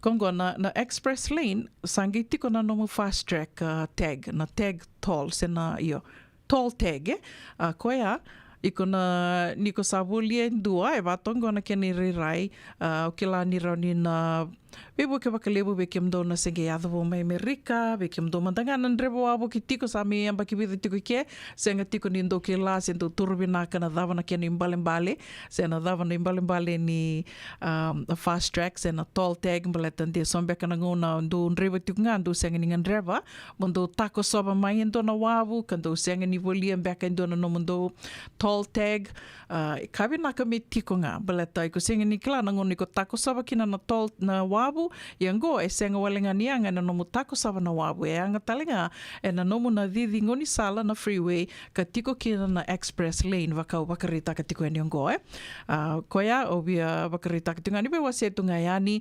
mekani me wakapure wakasa matubi kenda to e ne kavini kua ya na express lane go kona toll tag e watokango na kia ni rai Watokango na rai ni toll tag. Ai kura ni bolia e na Costco, rautalanga ni ko bolia na wambuta na CVS, na Walmart, na Walgreens, na bibo no vai se Rite Aid talambek nga na bono itiko kina na Rite Aid. E rani ko bolia kina na no mu toll tag. Iyo, ni ko na bolia ngo iko na rani soma mbeka rosanga bulu kalima ng dola se we Costco kila ni rosanga bulu kalima ng dola se tolu sanga bulu mo bolia. Ni ko na bolia ya sanangay kolakumay na iko na gay register taka na biti ko may soli maybe iko na kena itukutuk matela lai na bono mo na register kina rani ko takaba kita nga na nomu taliboni register taka na nomu tol bita kina na nomu motoka na registration license plate ni nomu motoka o tia ona bita talanga kina na nomu debit card number e sanage vati ko na ving ona kede ona tako soba kina se mo mona lako e na dona nguni sala kamanda na freeway kamandi ko o didi tiko sa sanga tiko na dona banua gai oso na nguni sala i ko rida vango na express lane e lala tu. It doesn't matter na vida na kaloko iko didi tu kina ngoni sala ke bakai tiko na nomu toll tag vango iko rao niyo na didi e na express lane senga niyo na berra tiko e na nomu mai waka murira ke tiko e na lako tiko e na freeway kara senga ni didi tiko e na express lane ke baka e tiko na nomu toll tag vango na geo reda tiko na toll tag o na reda ndua wala itogo one person 2 people, 3 people. Yeah. O bia wakarita ka mandani ngo sambu wakasama tango o tura rau tiko na imbali ni kango se senga. Yo. O bia tukun saramandangani o ya unikua au sangi kilatu na dava ni imbali ni HOV. Unikilati kuna bali HOV se senga au sengi kila saranga ni kua na nungu waka sama taka tiku mai na nungu waka rongo da tiku mai ni tuku ni kila na kena sa toso vaki tiko se waka domon bula mantanga na lebu ni labo e senga tu ni so mi waka sama taka e waka ritaki ni tinika rua poindi 12.5 senga ron tuku na bi mama na tamata but 12.5 million people in California. California era senga tiko ni rasoma, senga tiko ni rasoma na toll tag sena nonra do tako so tiko na wabu, tako so tiko na sera didi ba tiko na ngoni sala vaka na express lane, kara senga tiko ni soma, e rote tiko ni bitu 12.5 million residents e rote tiko ni diwa sangabulu na milioni ng dola na ilabo kan dinau karandinau takatu na leoni banua e rasenga tiko ni rasoma ngo randinau tu ni didi tiko ngoni sala senga ni soma wakasama tak na vigo na kedi ko didi tikina semo kamandi ko sini wakasama takatu ongai o didi ani na dona express lane vango ngai senga tu na no toll tag iko sini waka sama taka tu ni o didi tiko na toll tag na express lane vaya e na muri ko ani dona receipts and dona invoice ngai vengo na kede ke ko ber na nomu ni bosote ber na nomu soma na nomu invoice ya tanga tele ni dake ndo tanga tiko ni dake na rosang bul kalima ng dola vaya o tia sana ngai toso dake tinga ya ngonongo tuku ni tiko ni sasanga tiko me baka lau taki me kako ni vasar tu ya na kena do tumbu tiko ke baka ante senga ni soma ya koia wakaleka nga obi tuku nga yani o tako saba tiko indo na wabu na bisinga sisenga e kabinaka nga me nan dua tiko na nomu toll tag baleta ke bakai ko didi tiko mandanga o diri tiku matanga ingo ni sala senga ni o tako sava na wabu, but you're on the express lane, rauni na bukei kuna nomu na waka totole tiko, mai na ndona banua ki na ndua tale, ke wakai tiku biko go, o rauni ko diri na express lane, senga ni ona soma ki ndona kamblete sana ena soma tiku nga ona soma tiku nga na nomu bili ni toll tag ngo, ia na numa pinaka tiko ke waka, redi tiko na one person, two people, three people ngo, ke waka iko tako sova tiko e dona vanua, iko ngai reda tiko ni wā tiko ngo, o reda ni dona vanua wala i tuki na ngoe. This is na HOV ngo, kene mbale, au sange reda ratu ni kua high occupancy vehicle. Ana kena wakambalavu na HOV. High occupancy vehicle, 2+ is 2 or more persons. Ken bale me tolu ke pakai rua ro le rua ngan ro bondo tikina onro na charge taki yo ke pakai tolu e monro na viso taka na nume tiko mona viso taka na vengo na kede iko tako so tikina au sando kabiro na nungungonele o mbita tunga na tolu, because you never know mbita tunga ngo na tolu o sange o pakai ngataka tuna no toll tag didi na express lane o tako saba na wabu dabanga na senga so tini tarambi na mbili ni na lako mai. Songa na kamera ni na wakabura waka sama tunga yani na nonda be didi aki tiko na vanua levongo Amerika wakambimbi tiko na tomba levongo San Francisco. Tos tiko na ngauna totole tiko na tosu ni ngauna te indua talamanda no di taviser ni berra ninda mai ve wakamoade taki tiko na kavini kua waka nui vinaka tiko ani wakambula tiko ani vikimdo na sema vo tiko mai ngombula vinaka merita taka ni mbula wakatelanga kina ve mbeta wono kula waka nui vinaka tiko ani ila isa koroi ni mbula vinaka le pani singa tolu vinaka na sema tiko mai na kavini kua wakambula tiko ani mai nambara vini dhaka mai na sese dombula vinaka na sema tiko mai dendro makita ni mbula vinaka wakatelanga kina ve kuini bula wakambula talitungani ve kiamani wakambimbi talitungana vina no miongo vinangu sista sera langi mbula vinaka wakanuni vinaka tukani vikimdo na viti nani senga talani ngule da vitikino akosita matana meni mbula vinaka tali bomen wakanuni vinaka tukani salote na ilango vinaka wakalevu na sema tiko mai neka vinikua.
Ya Sandy Nasara ni Deve iko me bakarito mai serta ketukani weekend na via ni tembara samai Sivitanga na vitu e na vana miniti na bonito kanigo una buninda ko sana mai dava talitunga ke na nonde wa siningo na vata ne kavini ko me dava na go na katarava ni te vakadeva takamata.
Saba ka nanderubi wasi juga nunggu itu bukan nabitan longgon na ngauna na sere. Sa dotu lang ngau sontok. Pakai lala ba suri nunggu ngabo ka boka. Bata pa kani sabo lang dito nando dito ka. No bita kani sing lal to sulan tangga boka. So ba sini naket lal tal ngabo. Ni sambul binaka. Sama mai kawasean in a radio bulando mata San Francisco. Darungodi na tolu kina bito na kloka na kama ni moniti kina borobuka bei kema dawa ya Amerika. Dini kina ruona kloka na singalevu ni tusi di kina borowai bei kema dawa biti. Radio bulando mata San Francisco. Me kauti